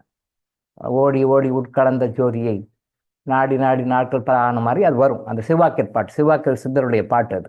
அந்த பாட்டு அது அருமையாக கேட்கறதுக்கு நல்லாயிருக்கும், அது மனசு உருகும். உண்மையிலே திருவாசகம் மாதிரி அதுவும் நல்லா டியூனும் நல்லாயிருக்கும், மெலடியும் நல்லாயிருக்கும், அவருடைய வாய்ஸும் நல்லாயிருக்கும், நல்லா பாடுவார். மொட்டை அடிச்சு பேர் தெரியாது எனக்கு, பார்த்துருக்கேன் ஜஸ்ட்டு. ஓடி ஓடி உட்கலந்த ஜோதியை நாடி நாடி நாட்கள் ஆகினுன்ற மாதிரி அது அந்த பாட்டு ஃபுல்லாக வரும். ஒரு 5-10 நிமிஷத்துக்கு அதை ஓடு போட ஃபுல்லாக பார்க்க டைம் இல்லை, பாட்டுருக்கேன். அப்போ ஓடி ஓடி உட்கலந்த ஜோதியை அப்படின்னா என்ன, யாருக்குன்னு தெரியாது. எத்தனை பேர் தெரியும்? எல்லாரும் பார்க்குறோம், எல்லாம் கேட்டிருப்பாங்க. நான் எனக்கு கேட்க டைமில் ஜஸ்ட் அப்படியே அந்த எக்ஸ்பர்ட் பிஸ்னஸ் விஷயமா கொஞ்சம் அப்படியே பார்க்கும்போது இதெல்லாம் கொஞ்சம் கண்டப்படும். ஓ, பார்த்தா பாடுறாரு, இது நல்லா பாடுறாரு, ஓகே, அதுக்கு எது அவார்டெல்லாம் கூட கொடுக்குறாங்க, நல்லா பாடுறீங்க அப்படின்னு சொல்லிட்டு. குமுதம் பக்தி ஸ்பெஷல்னு சொல்லி ஏதோ போல இருக்குது, அவங்க கூப்பிட்டு அவார்டெலாம் கொடுக்குறாங்க, வாங்குறாரு, ஓகே, நல்லா பண்ணுறாங்க, நல்லா பண்ணியிருக்காங்க. ஓடி ஓடி உட்கலந்த ஜோதியை முதல் வரி, ஓடி ஓடி உட்கலந்த ஜோதியை. எத்தனை பேருக்கு அது தெரியும்? பாட்டு கேட்டிருப்பாங்க, ஆஹா சூப்பர்னுவாங்க, சபாஷ் நிற்பாங்க, நல்லா பாடுறாருன்னு இருப்பாங்க, அப்ளாஸ் பண்ணியிருப்பாங்க, அதெல்லாம் ஓகே, ரைட், தப்பு இல்லை, நல்ல விஷயம், பாராட்ட வேண்டியது. பட் என்ன meaning, what is the meaning for this? அது நீங்கள் என்ன தெரிஞ்சுக்கிறீங்க? சிவாக்கியர் பாடலுக்கு நீங்கள் என்ன தெரிஞ்சுக்கிறீங்க? இன்னும் சில பேர் போட்டிருக்கணும், அந்த போட்ட ஒரு வரைக்கும் 4 வரைக்கும் ஒரு எக்ஸ்ப்ளனேஷன் கொடுக்குற மாதிரி சில வீடியோஸ் இருக்குது. அந்த பாட்டு சிவாக்குடைய பாட்டு அவங்க பாடுறாங்க, அது ஒரு எக்ஸ்ப்ளனேஷன் கொடுங்க, அது எக்ஸ்ப்ளனேஷன் கொடுங்க. எத்தனை பேர் அதை பார்க்குறாங்க? தெரியல. நாங்கள் 2 நான் பார்த்தேன். அப்போ அந்த ஓடி ஓடி உட்கலந்த ஜோதியை அப்படின்னா என்னன்னா யாருக்குமே தெரியாது. பாடினவருக்கும் தெரியாது, அந்த பாட்டை கம்போஸ் பண்ணவங்களுக்கும் தெரியாது, அதை திருப்பி திருப்பி கேட்குறவங்களுக்கும் தெரியாது. ஓடி ஓடி உட்கலந்த ஜோதியை அப்படின்னா நம்ம நாடி மூச்சு விடுறோம் இல்லையா, மூச்சு உள்ள போய் வெளில வருது, இதுதான் ஓடி ஓடி. நம்ம பிறக்கிறோம், அம்மா வயிற்றுல 10 மாதம் இருக்கிறோம், அம்மா வயிற்றுல இருக்கும்போதும் நம்ம சுவாசிக்கிறோம், பட் அம்மா மூலமாக சுவாசிக்கிறோம். அம்மா கிட்ட வெளியே வந்த பிறகு முதல் தடவை இந்த பிரபஞ்சத்தினுடைய மூச்சு நம்ம டைரக்டாக வாங்குறோம். அம்மா வயிற்றுல 10 மாதம் இருக்கும், அப்பயே உயிர் இருக்கு, அப்பயும் நாடி மூச்செல்லாம் இருக்கு, பட் அம்மா மூலமாக வருது, அது தொப்புள் கொடி மூலமாக அம்மா மூலமாக வருது. பூமிக்கு நம்ம வந்துட்டோம், அம்மாவுடைய லிங்கை கட் பண்ணுறோம் அப்படிங்கும்போது நம்ம முதல்ல பூமிக்கு பிறக்கிறோம். அப்போ தான் அந்த முதல் காற்று உள்ளே போகும்போது நம்ம அழுறோம். குழந்தை பிறந்துச்சின்னு சந்தோஷப்படுவாங்க எல்லாரும், நம்ம அழுவோம், அப்போ குழந்தை சந்தோஷப்படுவாங்க எல்லாரும், குழந்தை பிறகு அந்த முதல் முறையாக இந்த பிரபஞ்சத்தை காற்றை நீங்கள் உள் சுவாசிக்கிறீங்க, அதுதான் உங்களுக்கு பிறந்த நேரமாக எடுத்து ஜோதிடம் கணிக்கப்படுகிறது. உங்கள் லைஃபே ஃபுல்லாக அதில் வந்துடுது, உங்கள் லைஃப் ஹிஸ்ட்ரி ஃபுல்லாக அதில் எல்லா டேட்டாவும் அதில் இருக்கலாம். கரெக்டாக அந்த டைம் நோட் பண்ணி கரெக்டாக ஜாதகம் கணிக்கப்பட்டால். அப்போ அந்த ஓடி ஓடி உட்கலந்த ஜோதியைன்னா முதல் மூச்சு, அந்த முதல் மூச்சு வெளியே வரும், தென் 6 பேர் கடைசியாக நம்ம மூச்சு விட்டுறோம், லாஸ்ட் பிரெத். அப்போ நம்ம இறந்துடுறோம்னு சொல்லிடுறோம், இறந்துட்டாங்க சார், மூச்சு விட மறந்துட்டார் சார் அப்படின்னுவாங்க. மூச்சு விட மறந்துட்டார் சார், மூச்சு விடுறது ஸ்டாப் பண்ணிட்டார் சார், இறந்துட்டாருன்னு சொல்லிட்டு. ஸோ இப்போ அந்த நம்ம பிறந்து இறக்குற வரைக்கும் இந்த ஓடி ஓடி உள்ளே போயிட்டே இருக்கு மூச்சு. அப்போ ஓடி ஓடி உட்கலந்த ஜோதி அப்படின்னு சொன்னால் நமக்குள்ள ஜோதி இருக்கு. அந்த ஜோதிக்கு என்ன வேணும்? எண்ணெய் வேணும், திரி வேணும் இல்லையா? எண்ணெய் வேணும், திரி வேணும். இந்த எண்ணெய் அப்படின்றது வலது நாசி, வலது நாசியில் நம்ம போகிறது எல்லாமே எண்ணெய், இடது நாசியில் போகிறது எல்லாமே திரி. வலது நாசியில் பிங்கலைன்னு சொல்லுவோம் இல்லையா, வலது நாசியில் பிங்கலை, அப்படி பிங்கலை சுவாசம் வழியாக போகிறது எண்ணெய், உள்ள இருக்கிற ஜோதிக்கு நீங்கள் ஊற்றுகின்ற எண்ணெய். இடகலை, இடது நாசின்னு சொல்லுவாங்க, அது வழியாக போகிற மூச்சு திரி. திரி வலது நாசி வழியாக எண்ணெய், இடநாசி வழியாக திரி. பிங்கலை வழியாக எண்ணெய், இடகலை வழியாக திரி. இது உள்ள போகுது, உள்ள போய் உள்ள இருக்கிற ஜோதி எரிய விடுது. இந்த ஜோதியை எரிய விடணும், இதுதான் மேட்டர். ஆனால் நீங்கள் என்ன பண்ணுறீங்க? இந்த விளக்கு ஏற்றுங்க, அந்த விளக்கு ஏற்றுங்க, இப்படி ஏற்றலாமா, அப்படி ஏற்றலாமா, இங்கே வைக்கலாமா, அங்கே வைக்கலாமா, இத்தனை தீபம் ஏற்றலாமா அப்படின்னு நாமளும் சொல்கிறோம். நீங்களும் சரிங்க, தப்பில்லை. சகோதரர் முத்துக்குமார் என்ன பண்ணுறாரு? இன்னும் டீப்பாக போகிறாரு. இழுப்பு என்ன போட்டால் இந்த பலன், தேங்காய் எண்ணெய் போட்டால் இந்த பலன், நல்லெண்ணெய் போட்டால் இந்த பலன். அப்சல்யூட்லி கரெக்ட், தப்பு இல்லை. அவர் சகோதரர் போடுவார் இல்லையா, நிறைய மெசேஜ் போடுவார், இந்த எண்ணெய் போட்டால் இந்த பலன், இந்த எண்ணெய் போட்டால் இந்த பலன், எல்லாமே கரெக்ட், அப்சல்யூட்லி கரெக்ட், அதெல்லாம் ஒன்றும் தப்பு கிடையாது, எல்லாமே கரெக்ட். ஆனால் நான் என்ன சொல்ல வரேன்னா, இதெல்லாம் வெளிப்புறமாக சிம்பாலிக்காக நான் பண்ணுறது, இதிலேயே நின்றுடக்கூடாது, அடுத்து உள்ளே போகணும்னு சொல்கிறேன். இது உள்ளே போகணும். முத்துக்குமார் சொல்கிறது கரெக்டு தான், சகோதரர் சொல்கிறது கரெக்டு தான். நீங்கள் எல்லாம் ஃபாலோ பண்ணி டவுட்ஸ் கேட்டு கிளிக் பண்ணி இப்படி வைக்கலாமா, அப்படி வைக்கலாமா, அப்படி வைக்கலாமா, இங்கே வைக்கலாமா, அங்கே வைக்கலாமா, எல்லாம் கேட்டு எல்லாமே ரைட், அப்சல்யூட்லி கரெக்ட், எல்லாமே ரைட், எது தப்பு. ஆனால் இப்படி நின்றுடக்கூடாது, இப்படியே தீபம் ஏற்றி இப்படி தீபத்தையே இருக்காங்க. ஏன்னா அந்த காலத்து இந்த காலத்துக்கு அப்படியே தீபம் ஏற்றுங்கிறாங்க. ஆனால் எதுக்கு ஏற்றுன்னு தெரியல, ஏன் ஏற்றுன்னு தெரியல, என்ன பர்பஸ்க்காக ஏற்றுன்னு தெரியல. நாம தான் கொஞ்சம் டீகோட் பண்ணி சொல்கிறோம், இந்த பர்பஸ்க்காக ஏற்றுறோம், இந்த எண்ணெய் இப்படி ஏற்றுனா இந்த பலன் உண்டு, இது இப்படின்னா இந்த பலன் உண்டு, இந்த நேரத்தில், இந்த டைமில், இந்த முறையில், இப்படி இத்தனை வழக்கு இப்படி ஏற்ற இந்த பலன்கள் நம்ம தான் டீகோட் பண்ணி சொல்கிறோம். இது மற்றவங்களுக்கும் தெரியாது, உங்களுக்கு மட்டும் கர்மா இன்ஜினியரிங் ஃபாலோவர்ஸ் தான் இதெல்லாம் தெரியும். மற்றவங்களுக்கு இந்த பீப்புள் பொதுவாக போவோம், தீபம் ஏற்றுவோம், அவ்வளோதான். பொதுவாக போவோம், கேண்டல் ஏற்றுவோம் சர்ச்சில், அவ்வளோதான், வேற ஒன்றும் தெரியாது. ஏன் ஏற்றுறோம், எதுக்கு ஏற்றுறோம் யாருக்கும் தெரியாது. கர்மா இன்ஜினியரிங் ஃபாலோவர்ஸ்க்கு இதெல்லாம் டீகோட் பண்ணி சொல்லி கொடுத்துக்கிறோம், பெஸ்ட், ஓகே. ஆனால் அடுத்த ஸ்டெப்புக்கு போகணும். இப்படியே தீபம் ஏற்றினே போகக்கூடாது. இது ஒரு 500 ஜென்மம் 1000 ஜென்மம் தீபம் ஏற்றின்னு போகக்கூடாது. அது உள்ள தீபம் ஏற்றணும். அதைத்தான் அந்த சிவாக்கி தெளிவாக பாட்டு சொல்லியிருக்காரு, ஓடி ஓடி உட்கலந்த ஜோதியை, ஓடி ஓடி உட்கலந்த ஜோதியை. அப்படின்னா நம்ம சுவாசிக்கிற சுவாசம் தான், மூச்சு காற்று தான். இந்த மூச்சு காற்றுல திரியும் போது எண்ணெயும் போகுது. இது ரெண்டும் உள்ள போய் ஓடி ஓடி போய் அந்த உள்ளக்கிற ஜோதியில கலக்குது. எப்படி கலக்குது, அதான் எண்ணெயும் திரியும் சேர்ந்தா தீபம் எரியுது இல்லையா, வெளியே அதே மாதிரி உள்ள எரியுது. அந்த ஜோதியை நீங்க வெளிப்படுத்தி கொண்டு வாங்க அப்படின்னு தான் சிவாக்கியர் முதல் வரியில முதல் வரியிலே அதான் சொல்ல, ஓடி ஓடி உட்கலந்த ஜோதியை, அந்த ஜோதியை நீங்க ஏத்துங்க அப்படின்னாரு. நாம எல்லாம் வெளியே இருக்கிறோம், உள்ள பாக்குறது இல்லை. அதைத்தான் சிவாக்கியர் தெளிவா சொல்லியிருக்காரு. இது யாரு டீகோட் பண்ணி சொல்லியிருக்காங்க இது வரைக்கும் உங்களுக்கு பாருங்க. இப்ப நான் சொன்னா யாருமே சொல்லியிருக்க மாட்டேன், யாருமே சொல்லிக்க மாட்டேன். சித்தர்பாடல பாடுறவங்களுக்கு கூட தெரியாது ஏன், what is the meaning for this stanza or line. ஓடி ஓடி உட்கலந்த ஜோதியை, நீங்க ஓடி ஓடி உட்கலந்த ஜோதியை நீங்க ஏத்துனீங்கன்னா நீங்களே தெய்வம் ஆயிடுவீங்க. துன்பங்கள்லாம் ஆட்டோமேட்டிக்கா போயிடும், இன்பங்கள்லாம் ஆட்டோமேட்டிக்கா வரும். கேட்டு இல்லை, கேட்காமையே வரும், கேட்க வேண்டியதில்லை, கேட்காமையே வரும். கேளுங்கள் கொடுக்கப்படும், தட்டுங்கள் திறக்கப்படும், அது சாதா மக்களுக்கு. கேட்காமலே கொடுக்கப்படும், தட்டுங்கள் திறக்கப்படும் அப்படின்ற சாரி, கேளுங்கள் கொடுக்கப்படும், தட்டுங்கள் திறக்கப்படும் சாதாரண மக்களுக்கு. அது கேட்காமலே கொடுக்கப்படும், தட்டாமலே திறக்கப்படும். கேட்காமலே கொடுக்கப்படும், தட்டாமலே திறக்கப்படும். யாருக்குன்னா கர்மா நீங்க கரெக்டாக புரிஞ்சுக்கிட்டு அதை லைஃப்ல ஃபாலோ பண்ணி இந்த 18 இறைக்கட்டையும் கரெக்டாக ஃபாலோ பண்ணவங்களுக்கு கேட்காமலேயே கொடுக்கப்படும், தட்டாமலேயே திறக்கப்படும். உங்களுக்கு லைஃப்ல என்ன வேணுமோ கரெக்டாக கொடுக்கும், கரெக்டாக கொடுக்கும். நீங்க கரெக்டாக ஃபாலோ பண்ணும், அவ்வளோதான். உங்களுக்கு கைடன்ஸ் எங்கேயுமே போகிறது, எல்லாமே உங்களுக்கு இன்புட்டாக கொடுத்து ஏற்கனவே இருக்கு, ஏற்கனவே கொடுத்துருக்காரு. அதை நீங்கள் ரிலைஸ் பண்ணிக்கலாம், அவ்வளோதான். அதை நீங்கள் எப்படி வாங்குறது, எப்படி கொடுக்குறதுன்னு சொல்லி கொடுப்பாங்க. அதை தான் நம்ம கர்மாஜிலிருந்து சொல்லி கொடுக்குறோம், டீகோட் பண்ணி சொல்லி கொடுக்கும். மற்ற ஆன்மீக முறைகளுக்கும் இதுக்கும் என்ன வித்தியாசம்னா இதுதான் வித்தியாசம். எல்லாம் 10ஓட பவுன்னா இல்லை, 10ல் 1 ஏன் இருக்கணும், எப்படி இருக்கணும் அப்படி சொல்லி கொடுக்கும். இது என்ன, எதை எய்மா வைக்கிறது, முழுக்க முழுக்க முழுக்க துன்பங்களை கடைந்து சந்தோஷமாக வாழ்ந்து அந்த இறைவனை அடைந்து அங்கே இன்பமாகவே இருக்கணும். எப்பயுமே எட்டர்னல் பிளிஸ், ஆனந்த நிலை, ஆனந்த நிலை, ஆனந்தமா இருக்கணும். சார் இது என்ன பாருங்க,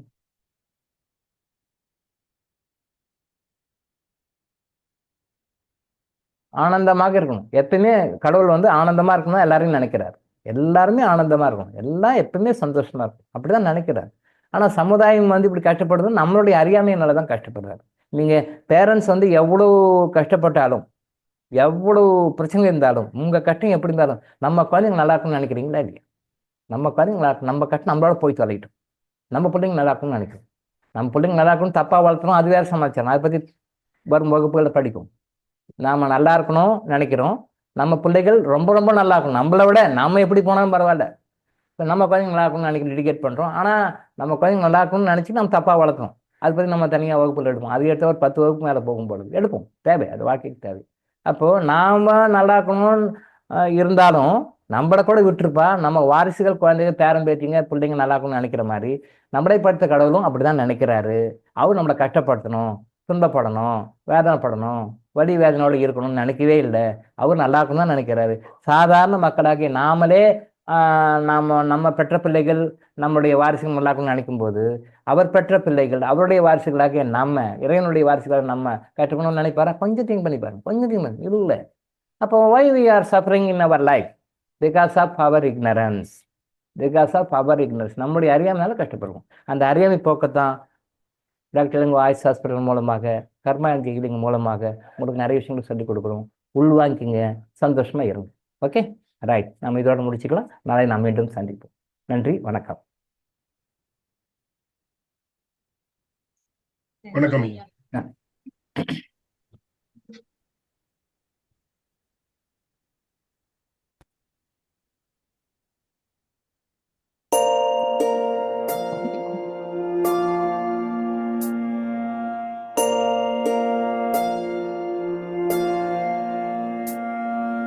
கருவாக்கி உருவாக்கி எனையாண்டு காத்தருளும் இறைவா நன்றி. எங்கும் நிறைந்தோனே, எல்லை இலாதானே, எங்கேயும் எப்போதும் என் குலம் காப்பவனே. நெஞ்சம் துணிய துணையாய் வருவாய், நேர்மறை உணர்வுகள் பெருகிடச் செய்வாய். உடலில் உறுதியை பெரிதாய் தருவாய், உனை உணரும் அறிவை என்னுள்ளருள்வாய். சுற்றமனைத்தும் காப்பவனே, செய்தொழிலில் ஏற்றம் தருபவனே, எடுத்த செயலில் வெற்றி கொடு, என் ஆற்றல் பெருகிட அருளை கொடு.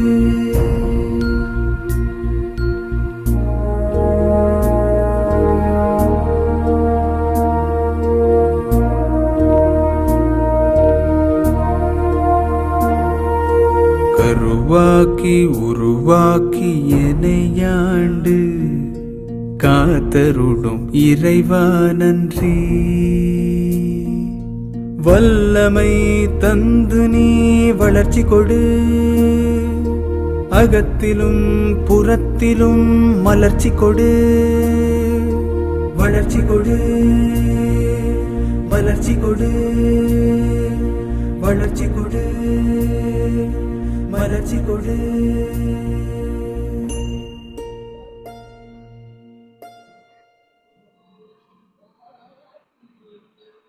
நன்றிங்க ஐயா. நன்றிங்க ஐயா. ஐயா மிக்க நன்றிங்க ஐயா. நன்றி. நன்றிங்க ஐயா. நன்றிங்க ஐயா. நன்றி. நன்றிங்க ஐயா. நன்றிங்க. வாழ்க வளமுடன். நன்றிங்க ஐயா. ரொம்ப நன்றி. நன்றிங்க.